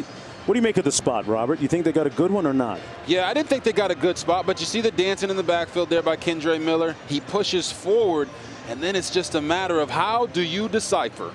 Right here. Can anybody see the ball? No. Zoom in. I can't see it. So if you can't see the ball there, how is the ref going to be able to overturn that call and give them a first down or readjust the spot? A lot of times in these situations, the way they call it on the field is exactly what it'll end up being. The ruling on the field stands. It's first down, Oklahoma. Bruh, can I just bring something up to you? This game is decades long, right? Have we not evolved enough to the point where we can't have some kind of microchip in the football to spot this better, to check the forward progress? There's got to be some kind of technology out there that beats just doing it via the human eye. Oh, yeah. Right? I mean, for sure. You talk about microchips, you know, I mean, Elon Musk and those I'm just guys throwing are it like out there. clapping right now after you say all that. And there's a look at Kaz, strength and conditioning coach. This man right here, that is Kaz Kazadi, the strength and conditioning coach. We talked to Hodges Tomlinson, their corner. We talked to Max Duggan, their quarterback, and they say he's not just a strength coach, he's a life coach. He has really transformed this program. On the handoff, this is Eric Gray. Gray picks up the first down, got about 14. And back to Coach Kazadi. You've got personal experience, Robert, with him. He's had a bunch of big-time guys, right? Yes, he has. Including you. Gray on the run, brought down after a gain of about 2. How many pounds and how many seconds did he take off your 40 time? Let's put it this way. I went to college. I ran a 4.5. Right. And I was 180 pounds. Skinny. By the time I left college, Coach Kaz had helped me get up to 224 pounds, and I ran a 4.32. So he knows what he's doing, and everywhere he's been successful. He is the secret weapon. He was an important hire for Coach Dykes. Bevel swallowed, and succumbs at the 49-yard line. Mitchell was the first one to get there. And the Sooners going to lose a few yards. If you're just joining us, Dylan Gabriel was injured on the last series. Yeah, and you're going to see some of that added strength that he's put on these guys. They said, hey, he's put on 15 pounds of muscle for all us guys, and I feel sorry for the ball carrier right there because that's a whole lot of man meat on top of him. All right. There's a look at Dylan Gabriel out of the tent and walking towards the Sooner locker room as we approach halftime with 4:16 to go. Bevel behind his receiver, Gray, who is wide open. It'll be 4th and long. If he completes that pass to Eric Gray right there, he's still running. Right. There wasn't anyone within a 20-yard radius of him. And if there was, he was being blocked by a wide receiver. Davis Bevel, they've kind of helped you, allowing you to hand the ball off to the running backs as you first come in. But when you get an opportunity to make an easy throw like that, you got to deliver the baby. Anytime there's a potential head injury, the medical doctors will take the athlete out of the noise and out of the light. Take him inside where it's quiet and dark. And as Dylan Gabriel's walked to the locker room. Yeah, great observation, Q. On the return, Darius Davis, but are they going to say call for a fair catch? Must have missed that. They're going to spot it at the 10. On the field as the receiver gave a waving signal. By rule, the play is over. It's first down, TCU. Boy, as if Coach Dykes needed more reasons to be up in the official's grill. Let's see it. Let's watch him the whole time. Number 11 here. Darius Davis. Yep. I don't see anything there. No, not even close. Not even close. Man, it seems like the refs right now are out there seeing ghosts, Mark. Like Sam Darnold? Hey, yeah. Coach Kaz going to have to hold back Coach Dykes. They've been on the wrong end, apparently, of a couple of calls.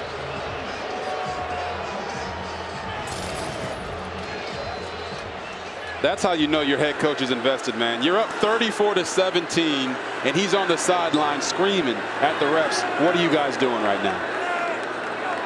TCU doing 1st and 10 from their own 11.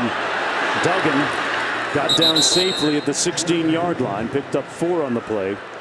It'll be 2nd down in a very memorable first half of football so far here in Fort Worth.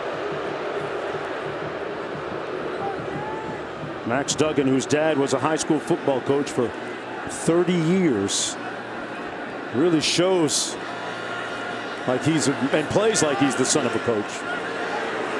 Great football IQ, great discernment. Blitz coming. Duggan got the screen to the right guy, Bailey, and Bailey picks up the 1st down out to the 28-yard line. Love that call, Robert. Remember, Coach Dykes was mic'd up pregame, sounding all jovial and cordial, speaking with the officials. You're on your daddy's staff at Texas Tech. Yeah. It's been a while. A lot younger. Yeah. It's been a while. So I don't expect that speed coming down to that goal line. Ain't no laughing going on now, Rob.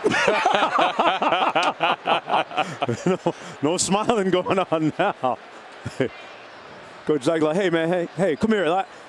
Get at me get over here real quick. Get at me real quick. Offside with contact, number 31, defense.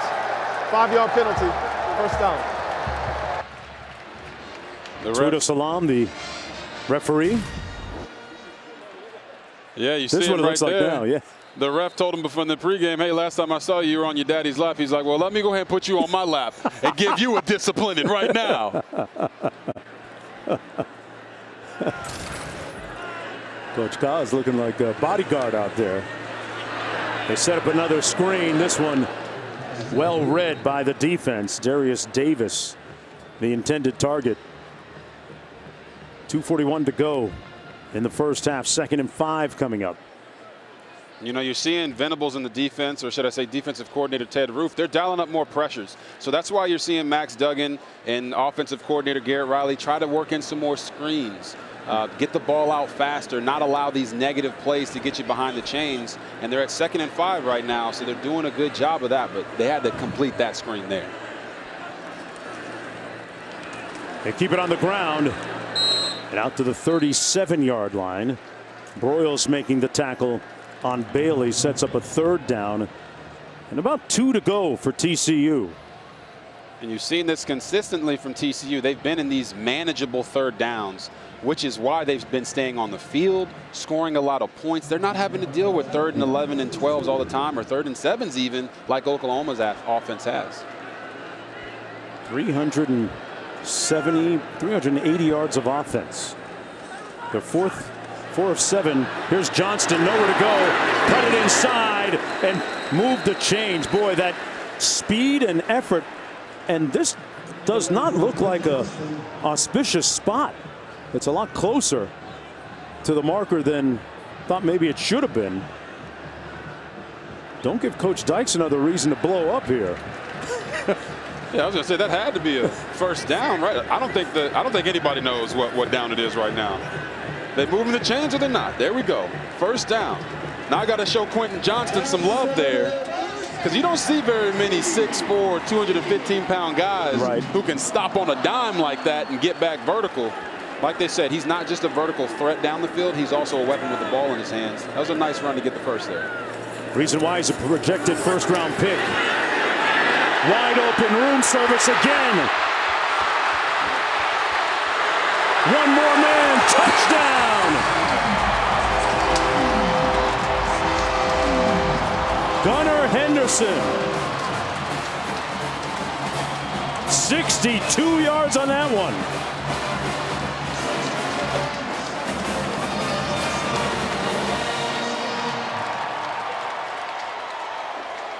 You talk about somebody hitting the snooze button on defense. I mean, Henderson was wide open. That guy was 7-11, like 24 hours a day, wide open. Yet another coverage breakdown by Oklahoma on the back end.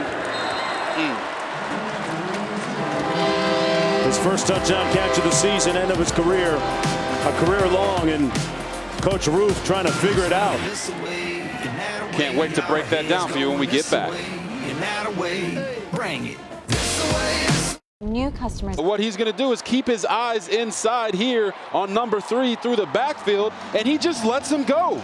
Gunner's going to run a nice little route here. Wow, he turned Max him Duggan loose.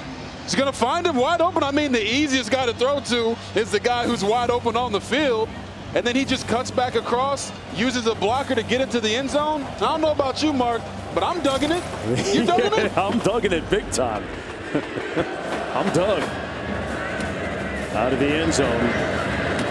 On the return. Farouk. And let's check in with the studio. Park State Farm halftime report just minutes away. Kevin Nagani and Booger McFarland, in light of what we saw with Tua Tagovailoa, 2 hits in a span of 4 days. Your thoughts on what you saw on the hit on Dylan Gabriel? Well, it's unfortunate, and thoughts and prayers go out to him. But Dylan Gabriel should not be back in that game based on everything we've seen. You talk about with Tua, keep him on the sideline, if no other reason than precaution. And I'm glad we saw pictures of Jamoy Hodge. He was clearly shaken up, too, delivering that hit, of course, with targeting done, but he knew what he did. Yeah, things happen so fast. It's a bang-bang play, very unfortunate. All right, top 25 action highlights, some teams in some trouble coming your way at the break, guys. Yeah, Dylan Gabriel went into the locker room a moment ago. 2-yard gain on the play by Barnes. And Robert, guys in the studio alluded to it. Tua this week, concussed. We're not going to jump to the conclusion of the similar situation here with Gabriel, but he did appear to take a hit to the head. That's why Bevel is scrambling right now. And that pass incomplete. Tell me about the process. I mean, you've been through it. You've been evaluated for concussions before. How's that whole thing work? And what's the player think? What's the team think? Yeah, if you're a player at all times, you're going to always choose to go back out on the field if you're given the opportunity. But that's why you have to have people in your corner, especially your head coach, who's willing to put the person before the player. So right here with Dylan Gabriel, he goes down after a hit like that, and the way that he was lifeless on the floor, on the field, you never put that guy back in the game. I had some situations like this when I was in college, and I was blessed enough to have a coach, and Art Browse, who made sure I did not go back out on the field because he cared more about my personal health than he did about the competitive advantage. That's Bevel sacked by D. Winters, the alpha male, the voice of that defense for the Horned Frogs. TCU takes their second charge time out of the half. Boy, that TCU defense, Robert, we've talked about their offense and their glowing offensive numbers, but this defense has been impregnable so far this afternoon. Yes, it has. You talk about Joe Gillespie coming over from Tulsa. He was there for 7 years, was the defensive coordinator for my offensive coordinator, Philip Montgomery, there. And he said the hardest part of him leaving Tulsa was the fact that he was leaving one of his brothers in Philip Montgomery. And you see him bring this system here. Sonny Dykes talked to us about how every time he faced Joe Gillespie at Tulsa, it was tough sledding type of day. And right now, they are showing what he told us about they got to worry about themselves. They can't worry about Oklahoma. They're coming out here flying to the ball and shutting everything down. Third sack of the day for that Horned Frog defense. 48 seconds to go in an enduring first half that's gone for over 2 hours now on the clock. Probably feels a little longer than that if you're a Sooner fan. But if you're a Horned Frog fanatic, keep the beat going. Davis back for this punt. Tied for the career lead in punt returns in TCU history at a school that's had some pretty famous speedsters. Here's Davis. Going to be brought down right where he caught it around the 30. There's a flag on the far side of the field at the 34 on that 45-yard punt. Let's go downstairs to Quint. You mentioned Davis. You think back to TCU and their first African-American player on campus, a guy by the name of Lindsey Cole, who was a terrific punt returner.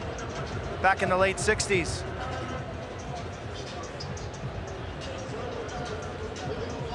Number 27, receiving team, 10-yard penalty from the spot of the foul. First down, TCU. We'll finish that story when we come back. Let's check in with the studio right now. Q, thank you for the toss there. Double box as you got Oklahoma TCU on the left side, right side, back to the Bronx. Yes Network carrying the Yankees-Orioles game right now. Aaron Judge at the plate, his second at-bat. They're already up 4-0, chasing history, sitting on home run number 61.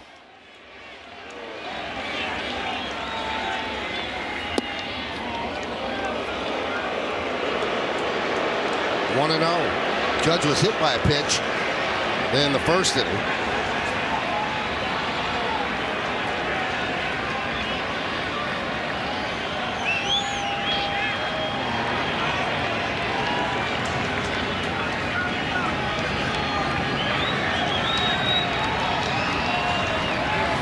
Inside. So this year, of the 61 home runs, 21 of them have come with runners on base.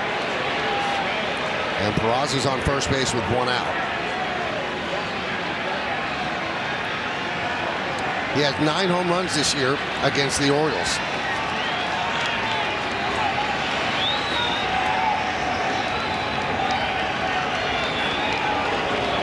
And he has 35 home runs in 79 games lifetime against the Orioles.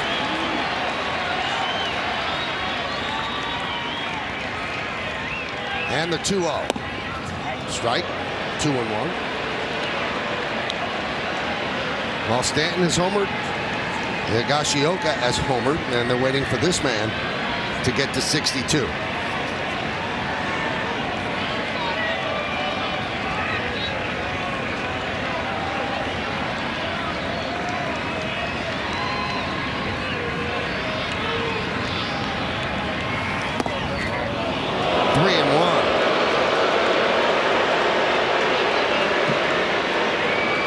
And 22 seasons of American League Baseball, and no player has ever hit 62 home runs, and just 2 have 61, Judge and Roger Maris.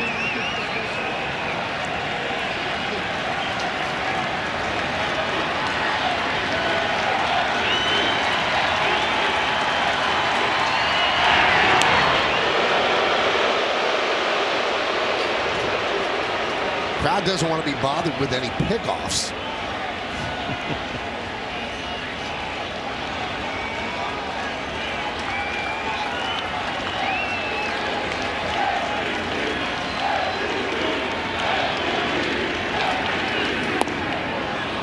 And he walks.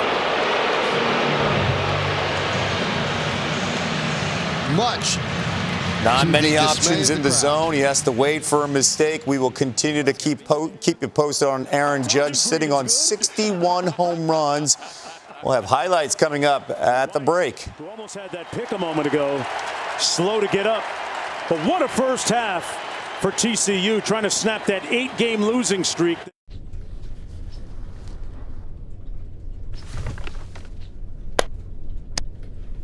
An offensive explosion by the Horned Frogs. 41 points on the board against 17 for just Oklahoma. And Robert, we've gone the entire gamut of emotions when it comes to the college football experience. Yes, you talk about the fervor in the heat of the moment as Dillon Gabriel goes down from a big hit. The concern when things go awry. The sorrow when you see a guy on the field hurt. The disbelief when you come back to your senses. The relief when he gets up and is okay. College football draws on all the emotions. It's a beautiful disaster. Conflicting emotions. Gabriel went into the locker room, came back out now for the third quarter without his helmet. So glad that you underscored the opposite side of the emotion. Jamoy Hodge, who hit Gabriel, was visibly moved, distraught, upset at what happened, and nobody really goes out there to hurt anybody else. You played, you know, right? Yeah, and like I said, the hit is a dirty hit because, Dillon Gabriel's going to slide. Right. And you got to pull off as a defender there. But because of his reaction, I don't think that Jamoy Hodge is a dirty player. Mm-hmm. And that's just in the fervor, the heat of that moment. He's trying to make a play, couldn't pull off. And luckily, Dillon Gabriel seems to be okay. He's on the sideline with his helmet off right now, but he won't be coming back in the game. Duggan hands it off on first down to Kendre Miller. The story of the first half of the football game has been this TCU offense.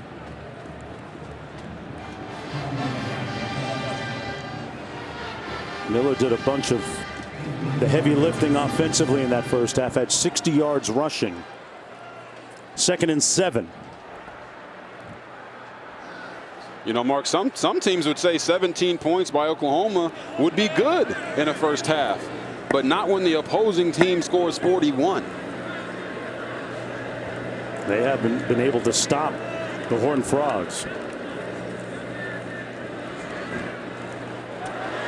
Duggan surveys and wisely throws it away. Let's go to Quint. I stood outside in the hallway of a very solemn Oklahoma locker room. It was quiet except for one voice, and that was Brent Venables' voice. And he said to his guys, he said, right now, we're going to find out who we are. Right now, we're going to find out who wants to play. And this is a team in that first half, if you were watching, folks, there was a lot of missed tackles. There was a lot of coverage busts. Their starting quarterback, Dillon Gabriel, will not return. We will see Davis bevel, which means they'll probably run the ball and start leaning on their offensive line. I think the second half will look entirely different from the first. Well, adversity introduces a team to itself, and the Sooners facing that adversity right now, trying to get off the field on 3rd and 7. That pass complete to Corey Wren, but he's short of the first down. 4th down coming up. So the Sooners defensively get a 3 and out on the opening sequence of this third quarter. One of the few times Duggan in the offense hasn't been able to move the chains. Marvin Mims will go back to retrieve this punt, standing on his own 30-yard line for Oklahoma. Mark, you talk about this TCU offense and what they've been able to do. Collectively, both teams, 90 plays in the first half, 712 yards, 58 points. Mims calls for the fair catch at the 26, where it'll be 1st down and 10 from there for Oklahoma after that 44-yard effort. Well, here's our Saturday night football game presented by Capital One, a top 10 ACC matchup in Death Valley. Number 5 Clemson against number 10 NC State. 7:30 Eastern, 4:30 Pacific on ABC, the ESPN app, while the colorful Pat McAfee hosts our ESPN2 telecast.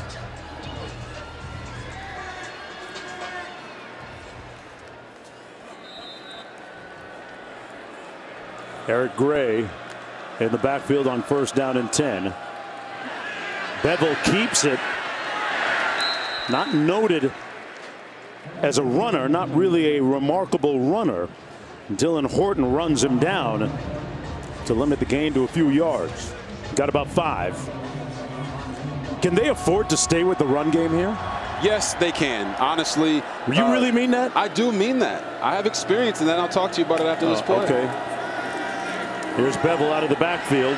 Little swing pass complete to the edge, and that's going to be close to the 1st down. Eric Gray made the catch. So talk to me about sticking with the run. Yeah, when I was at Baylor, we had a bowl game against Washington, and we were down big in the 3rd quarter of that game and decided to make a full commitment to the running game because that was the only way we were getting explosive plays. We came back and won that game. So there's a chance that Oklahoma could do that here today. But they're going to have to get explosive runs. They can't keep getting these 4 and 5 yarders eating up the clock. Winters made the tackle on that play, and that's going to be enough, though, for the 1st down by Eric Gray, the Tennessee transfer. Davis Bevel, the Pitt transfer. 6'6", 225, out of Greenville, South Carolina.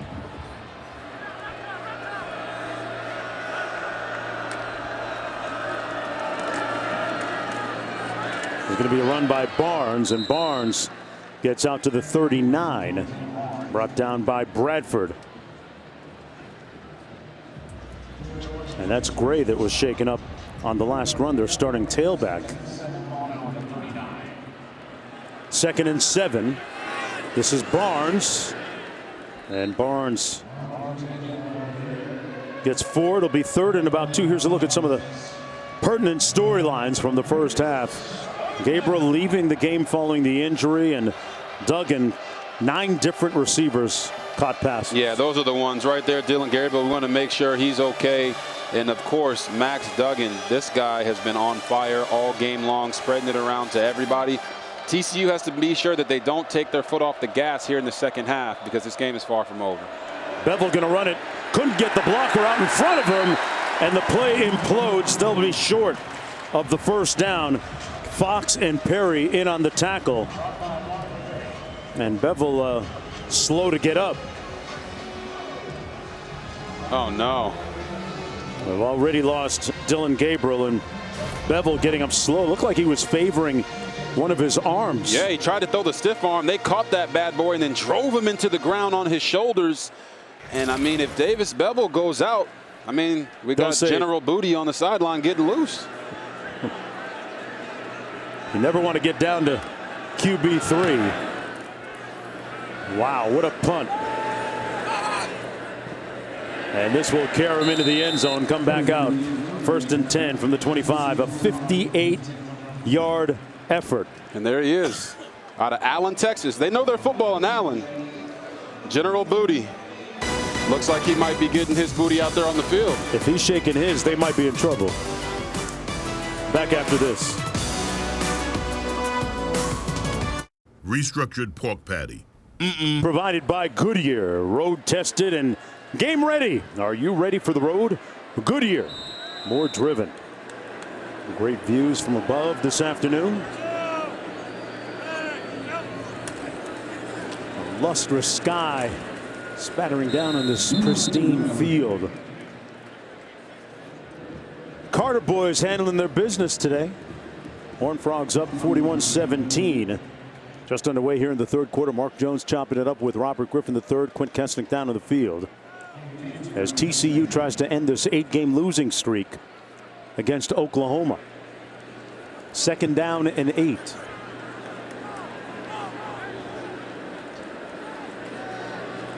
It's like Johnston is split wide to the top of your screen. Williams in motion. Looking Johnston's way. Duggan with a nice little fake. Hit him with a little bit of hezzy. Hey, I didn't even know he had that in his bag. He got the little hezzy in his bag, a little basketball fake pitch. He out there trying to teach him how to Dougie. I love it. 9-yard gain. A gaping, yawning hole for Miller. And he's off. Kendre Day. That's what it is. Touchdown.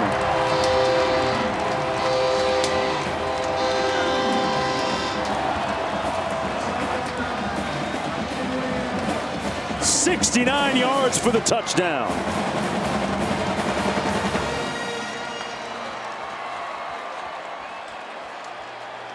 There is no stopping this Horned Frogs offense this afternoon.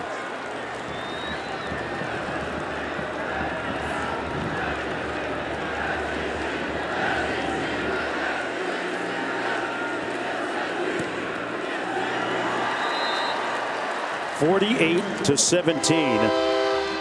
And you see it right there. Kendre Miller letting everybody know this is our house. They might not have been ranked coming into this game, but just like Kendre Miller, they're running themselves right into the rankings. You better believe it's Miller time, baby.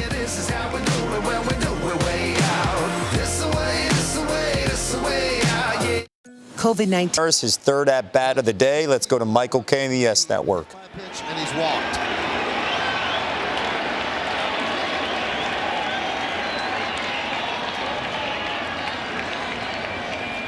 Swing and a miss. 0-1.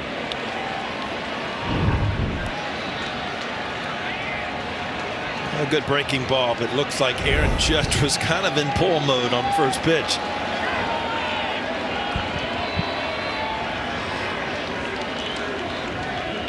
The 0-1 outside, 1-1.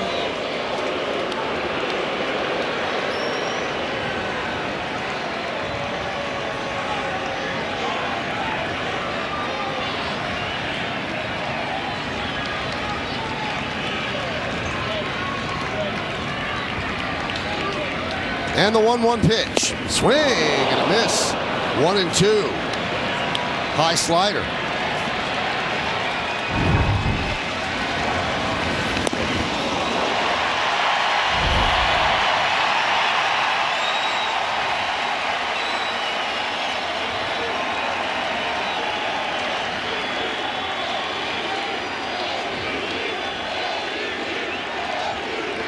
And the 1-2. 2-2. All right, now the story writes itself. It's 2:43 on the clock, the same time that Roger Maris hit number 61 on this date across the street at the old Yankee Stadium, and Maris's family is here. Judge at the plate, his family watching. A 2-2 count with 2 outs in the bottom of the 4th.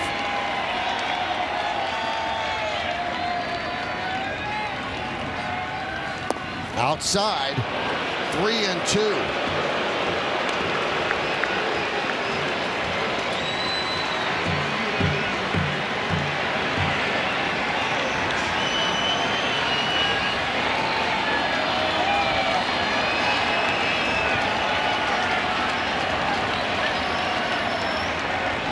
And the payoff, swing and a miss. Judge down on strikes. Had a couple hittable pitches right there. We will keep you up to date from the Bronx on Aaron Judge chasing history. For now, let's go back to Mark Jones.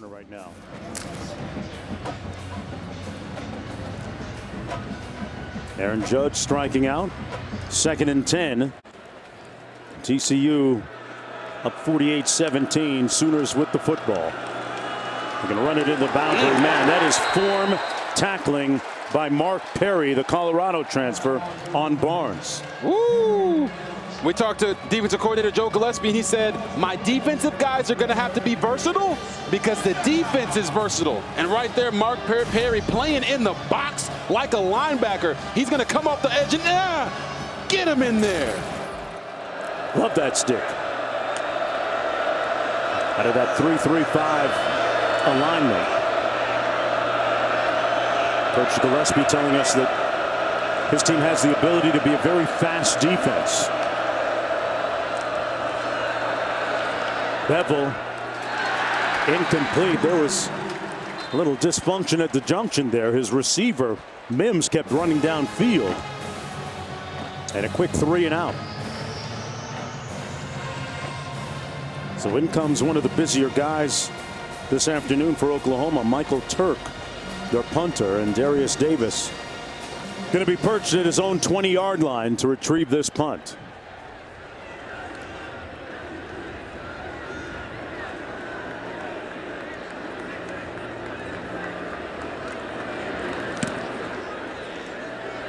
Already had a 58-yard punt today. That one high and way out of bounds. Going to be interesting to see where they spot this.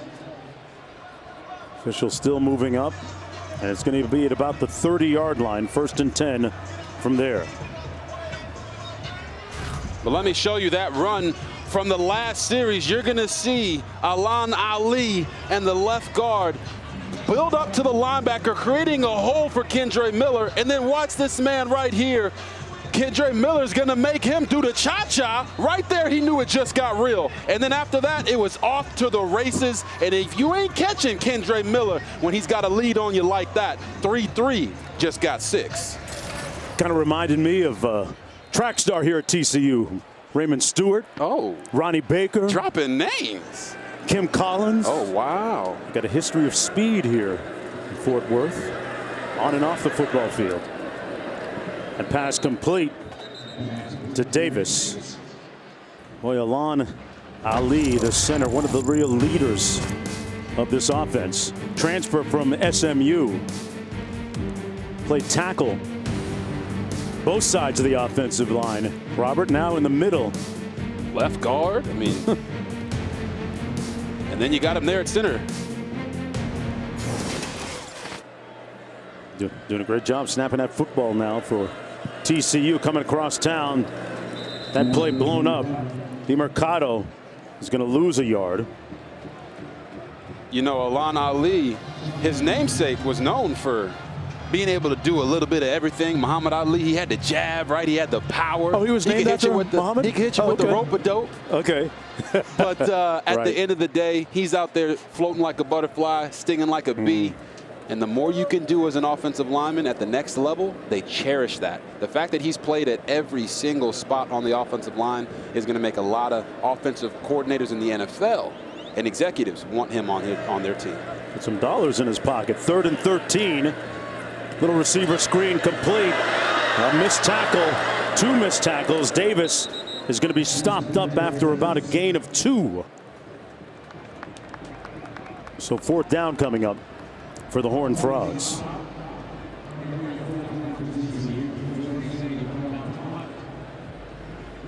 So another 3 and out for TCU. Makes you wonder, is TCU taking their foot off the gas pedal a little bit? Listen, it's 48-17. We understand that. But if they were to drop 60 or 70 on Oklahoma, that would really stir some things up in the Big 12. Mims calls for the fair catch at the 33. It'll be 1st and 10 from there. We're going to take a short break. When we do, our guy Q going to be dropping a smart bomb on you. Little history when we return.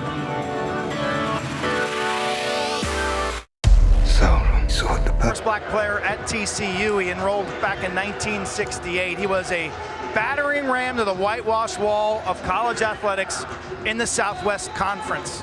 Great receiver and punt returner. This is a man who received death threats before coming to TCU. His friend Jerry Levias went to SMU at the same time. They were the first 2 black players in the Southwest Conference. Levias also was a great receiver and punt returner. There's some amazing stories about what these 2 men were able to overcome. Levias one time had an opponent spit in his face, only to return the next punt for a touchdown. These men persevered, and it's even hard for us in this current day and age to understand their battles.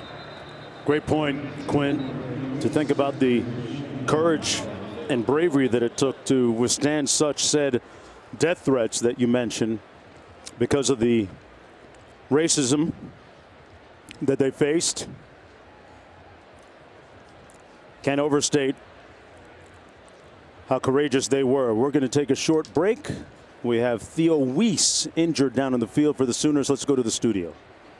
Mark, updating you action in the Big 12 as we continue. Sooner fans, they saw a lot of this last week. Adrian Martinez, bud. Without a doubt, and he continues to put on a show, just running up the middle, using that speed, Kev. He is their entire offense right now. 69 yards to the house, averaging 17 yards per rush. That is Martinez. They're up by 10 at home against Texas Tech. Back to you. Yeah, Quinn doing a great job documenting the Trailblazers at the school. The Southwest Conference. Quint, you have a little bit more, too, Yeah, huh? you know, Levias, he's in the College Football Hall of Fame. He played at SMU for Hayden Fry, who was really pushing to integrate the SMU program at the time. Meanwhile, Cole, this was a guy, he was super fast. He was known for his smile. Ended up playing in the NFL for 3 or 4 years, and he was married to his wife Joyce for 43 years before passing away in 2016. But this is a man, he opened up the doors on this campus and did it with a smile. And Q, those guys didn't just open the doors on campus. They opened the doors for guys like myself to be able to play this game at the highest level. And I'm very thankful for that. Run around the edge. Newton pushing Barnes out of bounds. And you know that story about Levias that Q just presented to the public really just hits me in a certain way, because we always hear people say, you know, kill him with kindness. Right. Turn the other cheek. But sometimes you can kill him by running a punt return back on him for a touchdown. Yeah. That works. Yeah.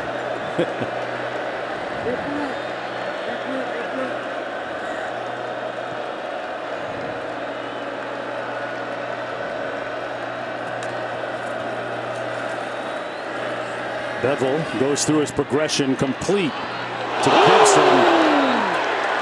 And Gibson got hit. Abe Kamara. And we got a flag because of the subsequent activity.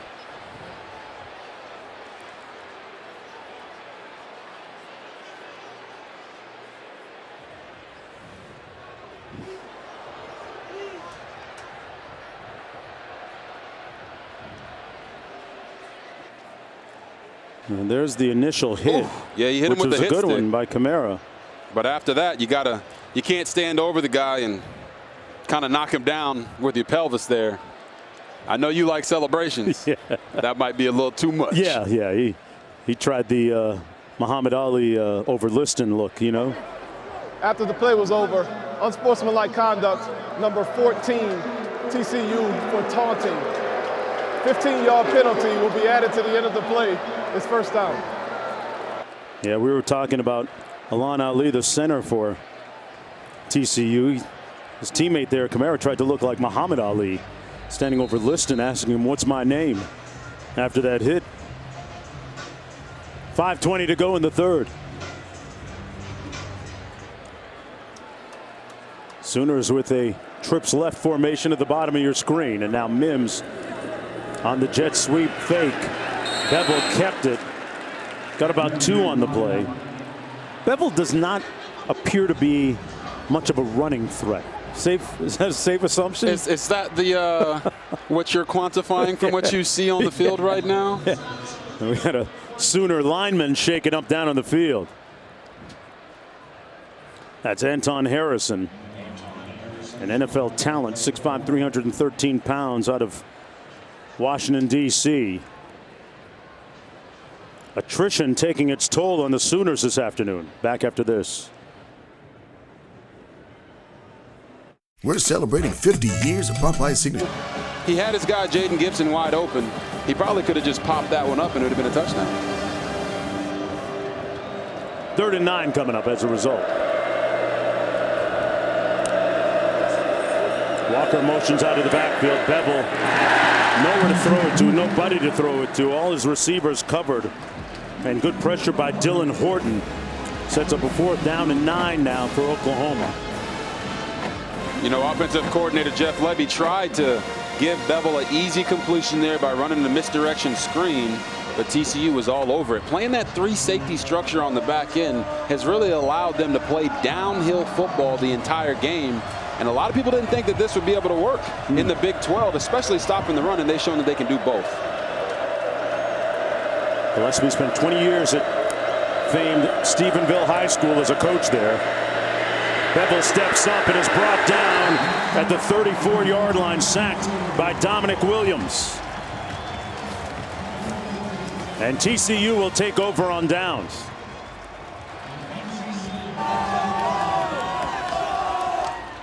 I mean, right now, TCU just beating Oklahoma like they stole something from them. 4th sack of the afternoon for the Horned Frogs defensively. And it's 1st and 10 coming back the other way. Yeah, I mean, they did steal something from him. You know, we talked to the coaches this week, and we were informed that the last time TCU beat Oklahoma was right after they came off of a win against SMU. Right. Here we go. It looks like history is repeating itself, and this guy right here might need to shave that beard. Hey, he didn't have a beard when the last time that TCU beat them. You know? Exactly. History's repeating itself, and TCU Horned Frogs are feeling good about it. Duggan will take off. Got a couple blockers ahead of him. Duggan pulling away and slides in at the 30. Hey, he popped that clutch, folks, and showed you he got a little get up. Hey, Mark, you dugging it? I'm dugging. I'm feeling it, man. I'm feeling this guy is using his arm and his legs, a little fake. This is a designated run, trying to get the defense to play 11 on 11. He sets up his blocks, and then the Dragon just gets the gas going down the sideline. They don't know what to do. He said, you know what? I'm going to make it easy on you. I'm going to go ahead and slide real quick. No hits on me, baby. 1st and 10. 35-yard run by Duggan. Eludes the rush. Delivers a strike. Johnston still on his feet. Inside the 15 to the 13. 1st and goal. Horned Frogs. Johnston saying, get off of me. Dusts himself off. Picked up 17. Handed off to Miller, and Miller plows his way down to the 10. Hey, man, it looks like TCU's trying to get to 62 before Aaron Judge. They might hit it. They might get there first. They might get it first. You know, they already got 620 yards of total offense, Robert. Oh, man. Which kind of feels like 62 home runs. Not even the fourth quarter yet. Yeah. 2nd and 5. Mercado in the backfield. Gets the call and takes it down to the 7. Under 3 minutes to go in the third quarter. It's been all Horned Frogs. You know, Mark, I'd be remiss if I didn't mention that John Hill Westbrook also paved the way. Played at Baylor, broke that color line, part of the Southwest Conference. You know, got to give him a shout out. Not just because he went to Baylor, but you know. Salute the Pioneers. Yes, sir. 3rd and 3.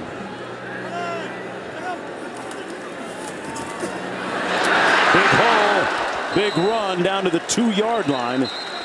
Mercado picks up the first down. It'll be 1st and goal.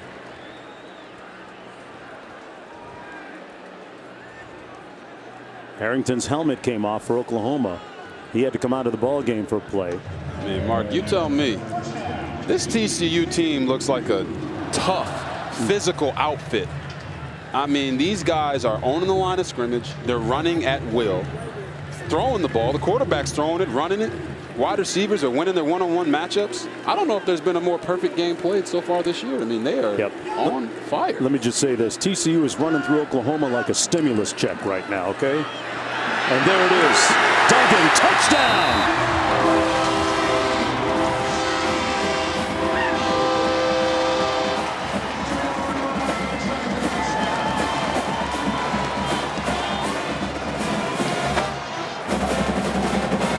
Last week we saw Adrian Martinez eviscerate that front of Oklahoma defensively.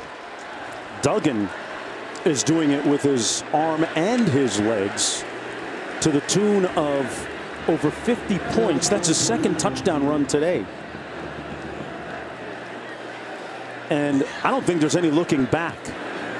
Regardless of the health of the other 2 quarterbacks at TCU, this has to be Duggan's team right now. Oh, yeah. Without question. Without a question. Mad Max is on a rampage right now. Okay, you don't want to be in his way. Not only is he processing the field and throwing the ball with confidence, he's also running the ball. That's their 5th rushing touchdown of the day. I mean, look at this guy. He's on fire. Just look at the color of his hair. Yeah, he is flaming right now. Hot. I guess if you're putting Adrian Martinez in the Hall of Fame after what he did to Oklahoma last week, where you got to put Max Duggan. He's in that special wing of the Hall of Fame. Oh, yeah. You know? He get a whole statue, right? Behind 3 velvet ropes, you know. 1:40 to go in the third quarter.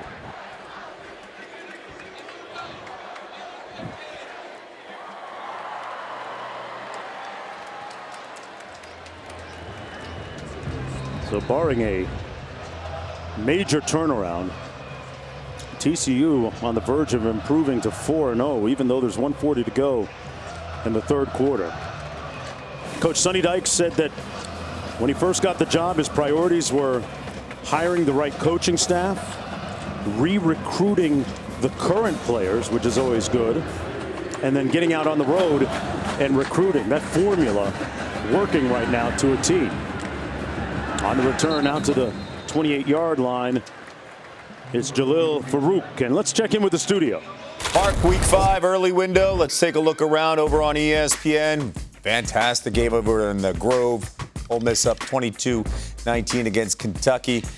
Purdue up 13-10 over on ESPN2 on the road at Minnesota. ACC Network, a very good one. How about Louisville up by 2 on the road at BC? ESPN Plus has Kansas State up 36-20. Back to you. 1st and 10 Sooners, 1:34 to go in the third.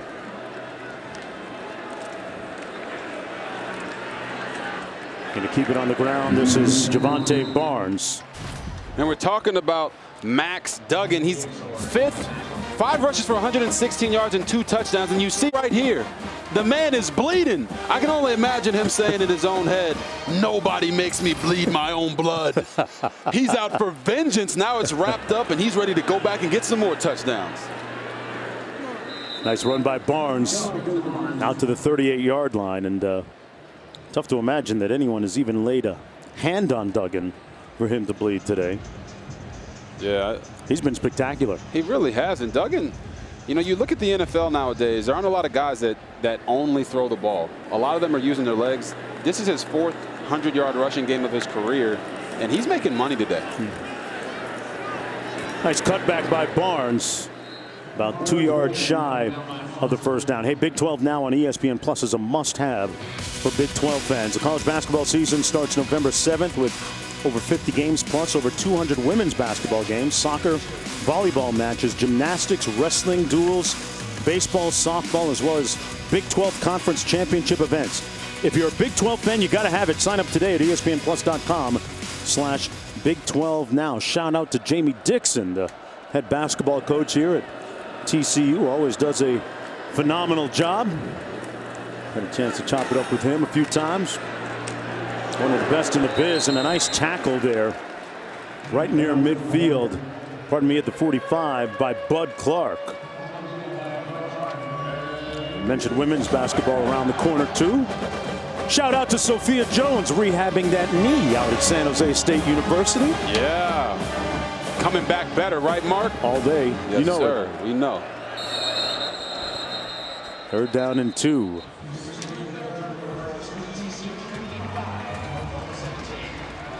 "15 minutes to go. TCU in control."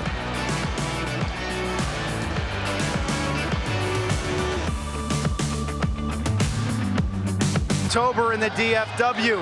So hot, we need the oven mitts. Hotter than fish grease. TCU putting the Big 12 on high alert. Max Duggan through the air and on the ground. The Red Dragon breathing fire. Kendre Miller up the middle. Power, speed, spreading the rock. Tons and tons of receivers. I mean, they spread it out to 9, 10, 11 different guys. It's been constant from the start. Sonny Dykes in year 1. The Horned Frogs, poisonous today on offense. Toxic, Q. Great job. Starting the 4th quarter. Bevel complete out of the backfield to Barnes. Barnes breaking a couple of tackles to pick up the first down. If you're Oklahoma, Robert, the odds are against you. Yes. Duh, right? What does good football look like from here until the expiration of the clock? What does a win look like if you're Oklahoma, if you're just taking it from this point on?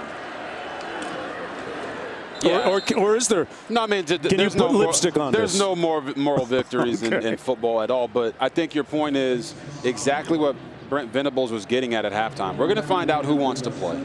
Because in this moment right here, it's 55-17. You don't know. This game is, there's not a good chance that they're going to come back and win this football game. So what kind of effort do you put forth? How do you execute at the quarterback position? How hard are you running as a running back?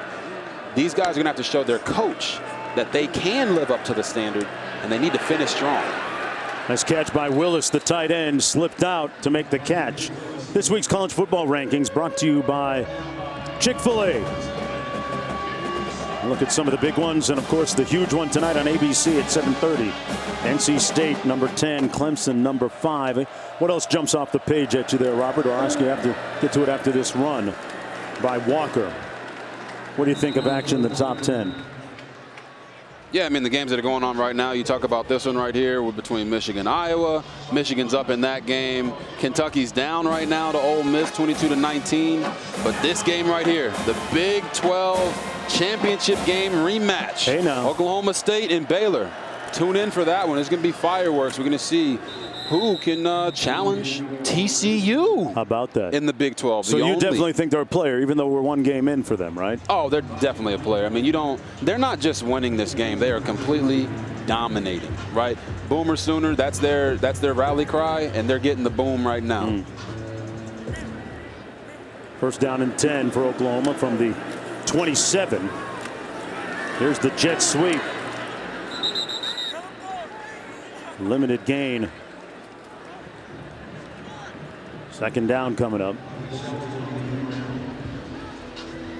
Yeah, I think what you're seeing from offensive coordinator Jeff Lebby is he's not trying to put his quarterback in a bad situation. Yes, they know they're down big, but they're not going to drop back and throw the ball every down because that's not what they're built to do. They take it down to the 17-yard line. That's Walker. Well, our Week 4 Monday Night Football matchup, NFC West rivalry between the Rams 49ers, 8 Eastern, 5 Pacific on ESPN and ESPN Deportes, ESPN app. Peyton and Eli also back on ESPN2. And our coverage begins with Monday Night Countdown. Robert, you're going to be on the set doing your thing. I look forward to hearing your insights and comments on that game. Sooners pass caught. 1 yard line. What a play by Farouk. And it's 1st and goal. Bevel threw a laser that time. Yeah, he did. It's the same play that they ran that he missed Jaden Gibson #1 on when he threw the ball in so hard. But and there's the touchdown by Barnes. Javonte Barnes, but there's a flag down. They got up and snapped it real quick. Looks like it's going to be a penalty on TCU. They're running guys on the field. There are 2 fouls on the play. Offside, number 13, defense lined up in the neutral zone. Illegal substitution, too many players on the field, defense. Both penalties will be declined. The result of the play is a touchdown.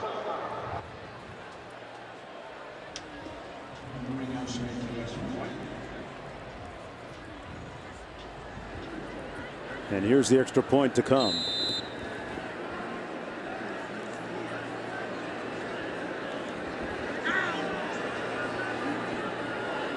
That's Barnes' 2nd touchdown today.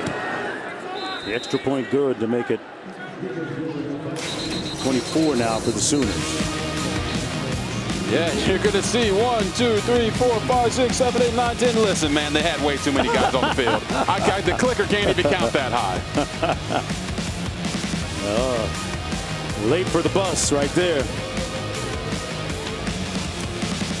We got a flag down on the field at the 12-yard line. Personal foul, face mask, number 59, kicking team.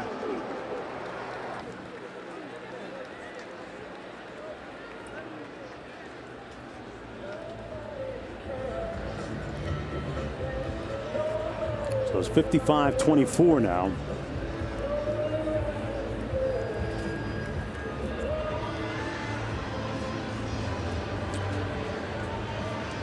Well, in an afternoon that's been all TCU, talked about the priorities as we get the call here. Personal foul, face mask, number 59, kicking team. The 15-yard penalty will be enforced on the kickoff. The try was successful.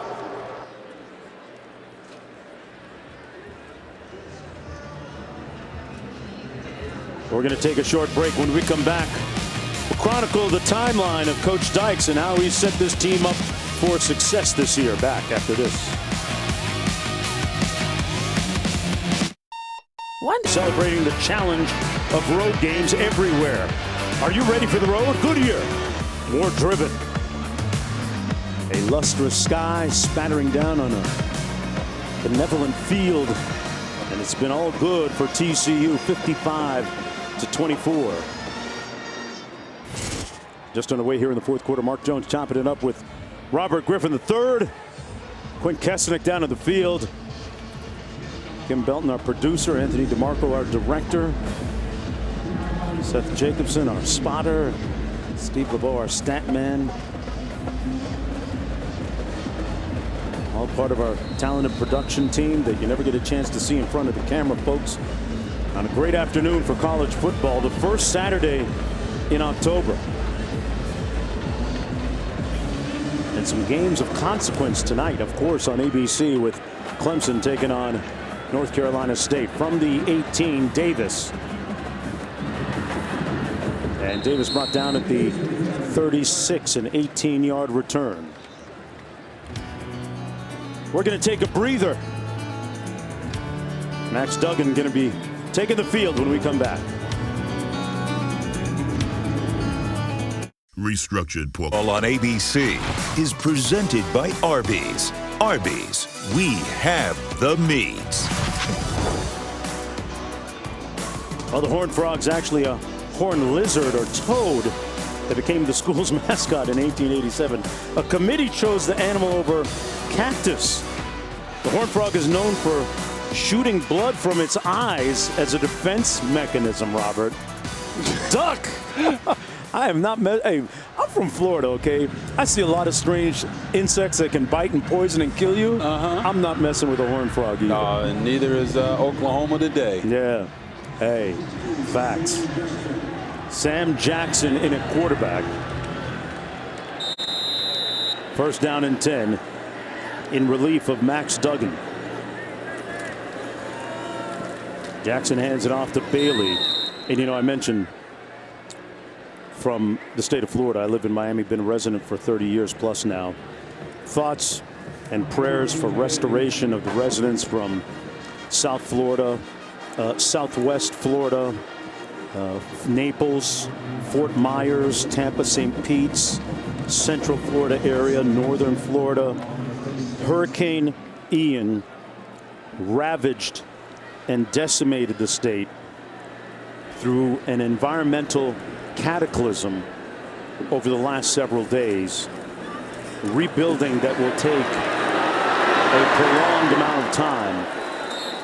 And great to see President Biden helping out the state and aid coming in. Robert, it took some time for both of us to get here. We're both Florida residents, and the devastation was just, I saw boats up on the sidewalk, places where they shouldn't be. Yeah, you know, all the images that you see on social media and TV of the winds knocking over trees, houses floating down the street, all that stuff is real. You know, we drove from Orlando down to Miami to catch a flight just to get here, and that pales in comparison to the miles upon miles of highway that we saw underwater.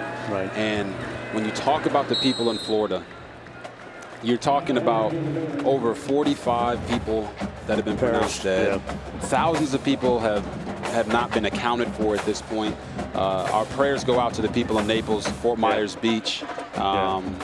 People just being displaced, and please send aid if you can. Every little bit helps, of course, as we go back to the studio.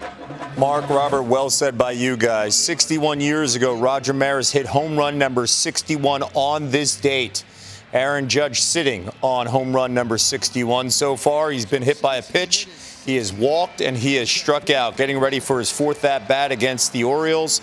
You're going to get it live as he's chasing history to become the first man to hit 62 home runs in the American League. Let's go out to Michael Kay in the Bronx, part of the YES Network. 7 runs scored. And I guess, David, some will make the case, although Aaron Boone doesn't agree, that people have not given him anything to hit. But they have certainly pitched him carefully, as if it's the 7th game of the World Series every time they face him. Yeah, no, they're pitching him straight up and like an MVP. But notice that the Yankees scored 3 runs in the first, and Aaron Judge leading off got on base with a hit by pitch. So once again, kind of leading the charge as a leadoff hitter, whether he gets a hit or walks or gets on base by any means. Well, for those tuning in from around the country, welcome to the YES Network as Aaron Judge takes another shot at number 62.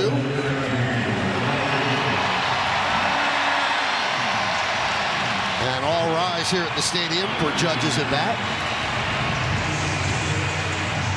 The Judge family.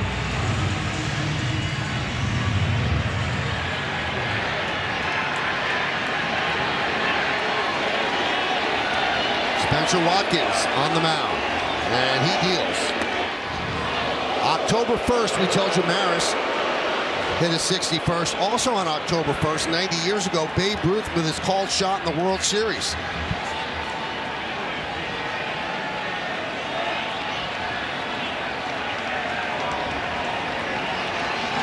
And the 1-0. Now, Judge is 2 for 3 against Watkins with a home run and a double.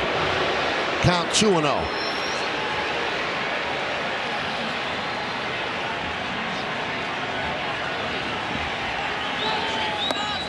He's staying away, 3-0.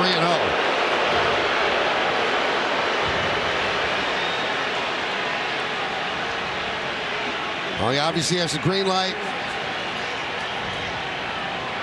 And the pitch. Foul back. 3-1. You see everything today has been away. That little cut fastball still pounding the outside part of the plate.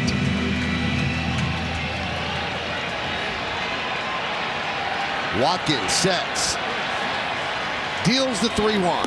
He walked him. Another walk to Aaron Judge. That seems to be the theme, Michael. Yes, another walk for Aaron Judge in his 4th at bat. We will keep an eye on the situation in the Bronx. Let's go back to Mark.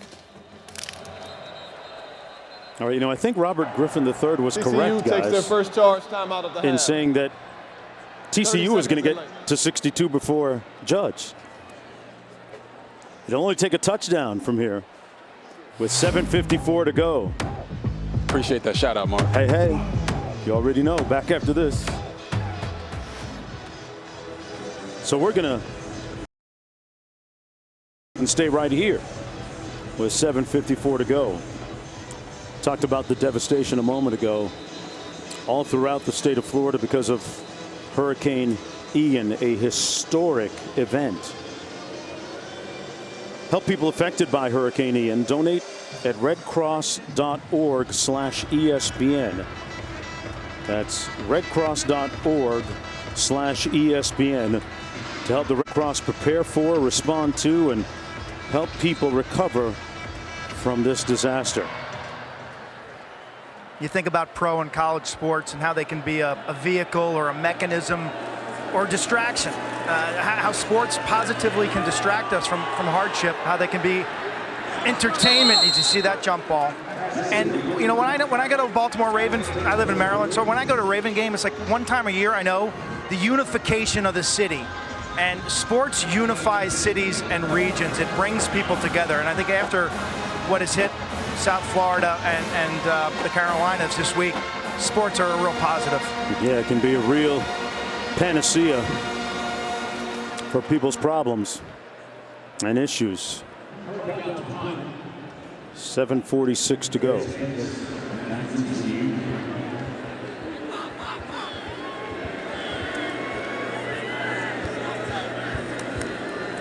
Here's the punt from Michael Turk.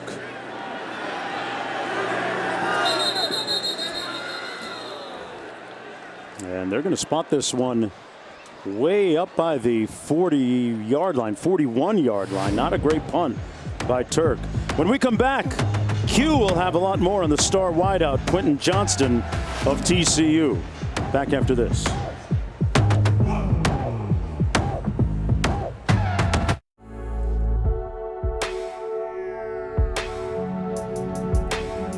Luxury exemplified. Innovation. So let's take a look at Quentin Johnston's parents as we honor those who serve. Brought to you by Navy Federal Credit Union. Carl and Sherry, both retired Army. Carl served in Kuwait. Sherry served in Operation Desert Storm. Temple, Texas, the Big Q.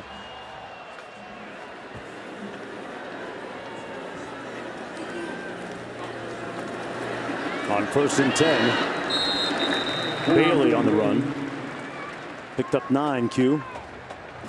Carl and Sherry, we appreciate your service, and shout out to all our other military veterans out there, including my parents, who served this country for 37 years combined. We really appreciate you guys and know that you're not forgotten. We wouldn't be where we are today if it wasn't for your sacrifices. Harmon, the timeout on the field. Shaken up player down to the field from Oklahoma. 7:25 to go. We'll be right back.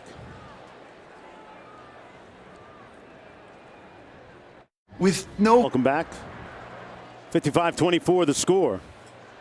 Quentin Johnston, star wide receiver, first round prospect, a graphic designer as well. Look at these marvelous works of art incorporating football in his artistic impressions and talent. Look at that one right there. I'll tell you, my favorite is this next one coming up. Oh, this last one right here. And Robert, I need to commission him to do something with your man right here. Maybe get it on a shirt, big graphic. Put your boy on the front with a huge microphone. Okay. Mark Jones, I see you. Kind of superhero-like, He's Quentin Johnston's showing you that he's more than an athlete. Yep. Right. A lot of these guys can do more than play football, as we diverse have talents. Yep. Player down on the field. That's Harmon from Oklahoma. Here's a look at how it happened. Yeah, you see him down. Oh. His neck kind of snapped back there. Took a hit to the head. Man. Praying he's okay. That didn't look great. Anytime you have your head snap back when you're in a vulnerable position like he was there, just praying for the best. Tell you what, watching football over the last week, Robert, and been watching the sport my entire life, since I was a kid, the violent nature of it seems a little bit more pointed of late. That's the nature of the beast, and it's a great game. There are inherent risks that have really come to the fore recently. I hope Mark, this young man is okay. Yeah, the game has evolved along with technology and social media. Yeah. Back when you were a young lad running around, guys would play with one arm if they if they could. Right. But with everything that's going on in the world and everything that you see, it just becomes more visible, and people have more access to seeing these types of things. And at the end of the day, whether this was 2022 or 1960, an injury like this for Damon Harmon is something that you hate to see. Bringing the card out for him, as you can see. Yeah, sorry, Robert. You and I were talking during halftime. The average football fan, we've got tremendous access to games, and you played, of course, but the average football fan, if he were to or she were to stand on the sidelines during a football game, they would be shocked by the violent hits that these players take on seemingly routine plays. Oh, no doubt about it. And sometimes fans don't quite understand the humanity of it all. Damon Harmon, that's somebody's son right there. Right.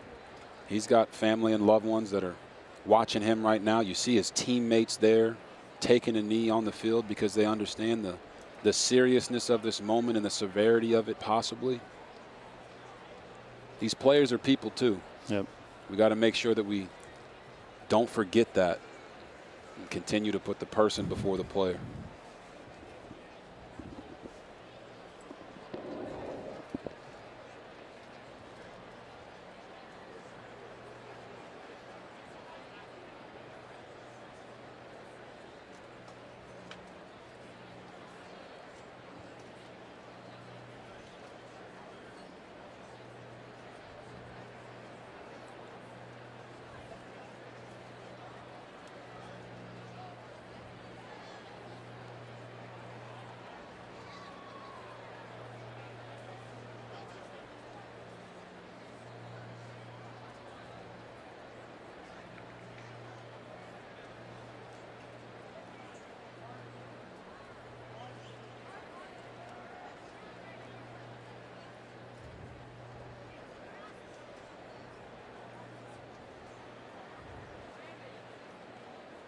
The game sometimes becomes secondary and pales in comparison to personal health.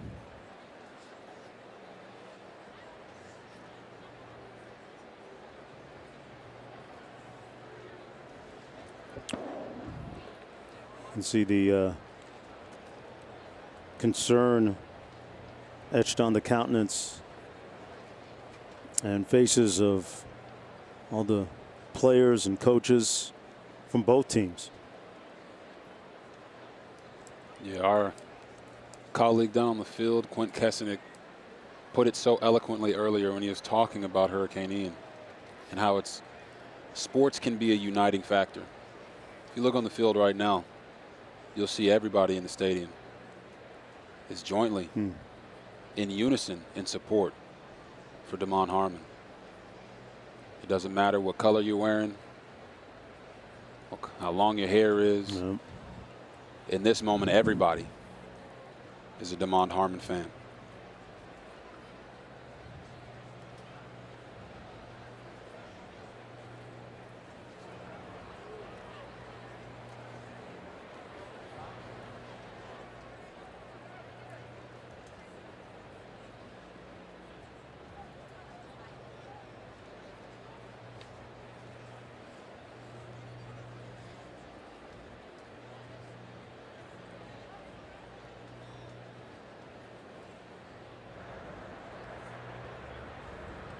doctors, the athletic trainers around now. They're immobilizing him, taping his head down so there's no further movement, so that his spine stays as still and straight as possible. They're going to take him off to our left in the low near tunnel, where an ambulance is waiting to take him to the hospital, which is fairly close, 2 or 3 miles away in downtown Fort Worth. It is eerily silent here. I mean, there's not a player who's talking. The coaches are, half of them are on their knees, the other half are praying or in disbelief.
Sobering moment down in the field.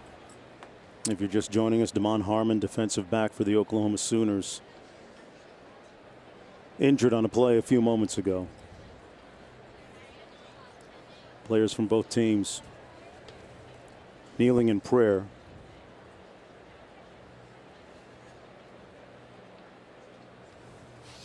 We would ask that whoever your higher power is, believe it is, that you would pray for a hedge of protection and restoration for Harmon as they put him onto the gurney.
See Harmon moving his arm there. Anytime you can move your extremities, it's always somewhat of a positive sign towards overall health.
Can't help but have a heavy heart right now. Yeah, Mark, you never want to see something like that on a football field. It's bigger than football. It's about life and his quality of life. As you said, if anybody's going to send up a prayer, send one up for DeMond Harmon.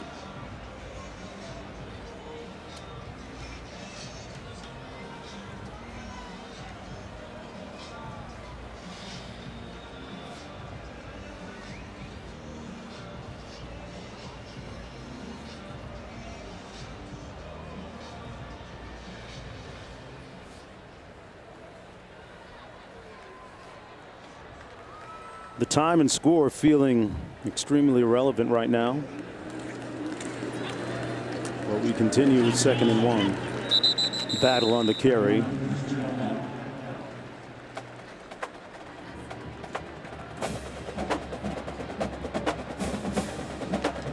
TCU looking at improving to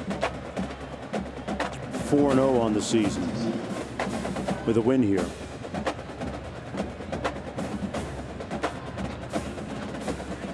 They're going to take their time here, of course, running plays, no urgency. Try to get out of here without any further injuries.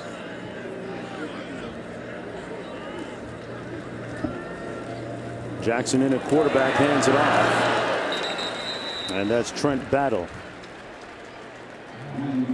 That's the second significant injury of the afternoon for Oklahoma. That was Harmon you saw carted off just a moment ago, and in the second quarter of the game, starting quarterback Dillon Gabriel took a shot while trying to slide at the end of a run and took a shot to the head.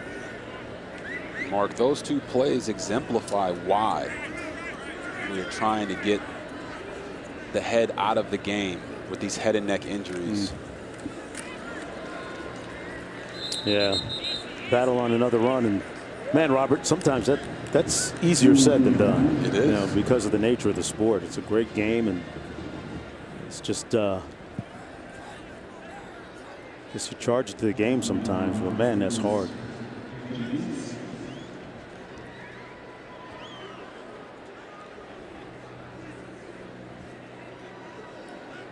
Ball on the 30, 2nd and 5, Wren in the backfield.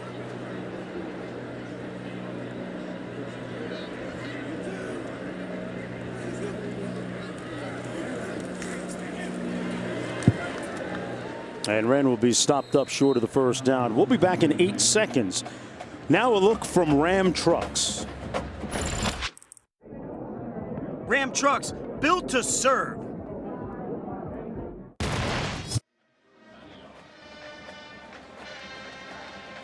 Four and a half minutes to go. And TCU can be very methodical now and just run the clock down. Pick up a first down here and pretty much run it out. There's the first down from Wren. Corey Wren, the Florida State transfer, who they're very excited about here at TCU. They pick up the first down, and Oklahoma with 3 timeouts remaining. But in light of some of the circumstances of late, not sure that Brent Venables will use them. Probably won't. I think after what we've seen on the field, I would advise him not to. If you're Oklahoma as a player, seeing a brother go down like that with the game out of reach, how are you resetting and being able to truly finish strong and take those timeouts? Right again. Hey, coming to this week on Sunday NFL Countdown, one-on-one with Jalen Hurts and Jerry Jones, and before Josh Allen faces Lamar Jackson, an inside look at how the dual-threat quarterback has changed the game, and man, has he ever changed the game. Your former teammate there. Yes, sir. Kick off your Sunday with NFL Countdown at 10 a.m. Eastern Time on ESPN. Man, Lamar is rocking out right now, Robert. And the price of the brick has gone up. Oh, it's gone up. Every day, yesterday's price ain't today's price, and he's doing it in a way that no one thought he could by throwing the ball from the pocket. It's been a beautiful thing to watch. Jackson kept it himself after faking the handoff. Under 3 minutes to go. And Josh Allen, man, it was interesting to watch that Dolphins defense stymie Josh Allen and the Bills last Sunday down in South Florida. Great performance by Miami. Yeah, a lot of people talked about the Bills and how many guys they had out, but the majority of their guys were out on defense.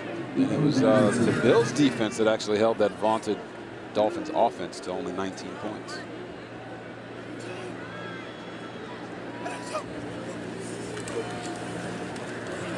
Quick little receiver screen. Going to be good for a couple of yards. Under 2 minutes to go. So this will effectively end the losing streak that TCU had against Oklahoma, which got up to 8 games in a row. Sonny Dykes talked about hiring the right coaching staff when he got the job, re-recruiting his current players, which he did successfully, especially one Quentin Johnston, and then go hit the road and recruit. He talked about driving a couple of hours to Temple, Texas, 2.5 hours to where the Johnstons live, and sitting down in mom and dad's living room and reselling the program to Johnston. Nice hit, and Jackson pushed out of bounds at about the 30-yard line. And of course, Quint, with a great report a moment ago, talked about his parents' military backgrounds. And Coach Dykes was really impressed after that home visit and said, hey, mom and dad were basically, you go coach him hard, coach. Give him all you got, and we're okay with everything that happens after that. They didn't ask for much. They just asked for their son to have a chance. Sonny Dykes didn't only go and see Quentin Johnston. He actually made about 12 stops on that trip to go see his own players, to let them know and share the vision for this program that he had for them, and meet their parents, because he talked about, as a coach, this is about being relational and building relationships with your players. And today, their goal was to show everybody that this is a new TCU. And I think this win over Oklahoma, a ranked opponent, certainly shows that. No doubt. Sooners going to hand it off as we approach a minute to go.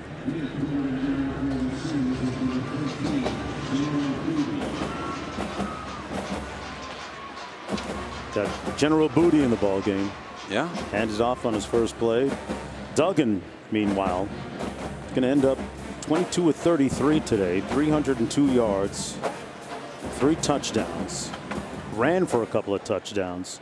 I didn't know, somebody hit me and said that Duggan actually ran the 100 and 200 in high school, so don't sleep on his wheels. And he's been working with your guy, Coach Koss, on his speed. So you think he can fix me? Oh, I think he can fix you. Listen, Max Duggan, state semifinalist in the 200-meter dash. Any athlete out there who's listening to us talk, play as many sports as you can and run track and field. It'll make you a better athlete. Max Duggan, the Red Dragon, is proof of just that. That's what's up. Clock winding down. That'll do it. The final score is going to end up 55-24. Convincingly, the Horned Frogs end that odious losing streak against Oklahoma. College football scoreboard is coming up next, followed by Wake Forest and Florida State. Folks, when you hit your knees tonight, say a prayer for Damon Harmon of Oklahoma. For Quinn Kesnick and Robert Griffith III, our entire talented crew behind the camera you never get a chance to see, I'm Mark Jones saying so long from Fort Worth. Cold case in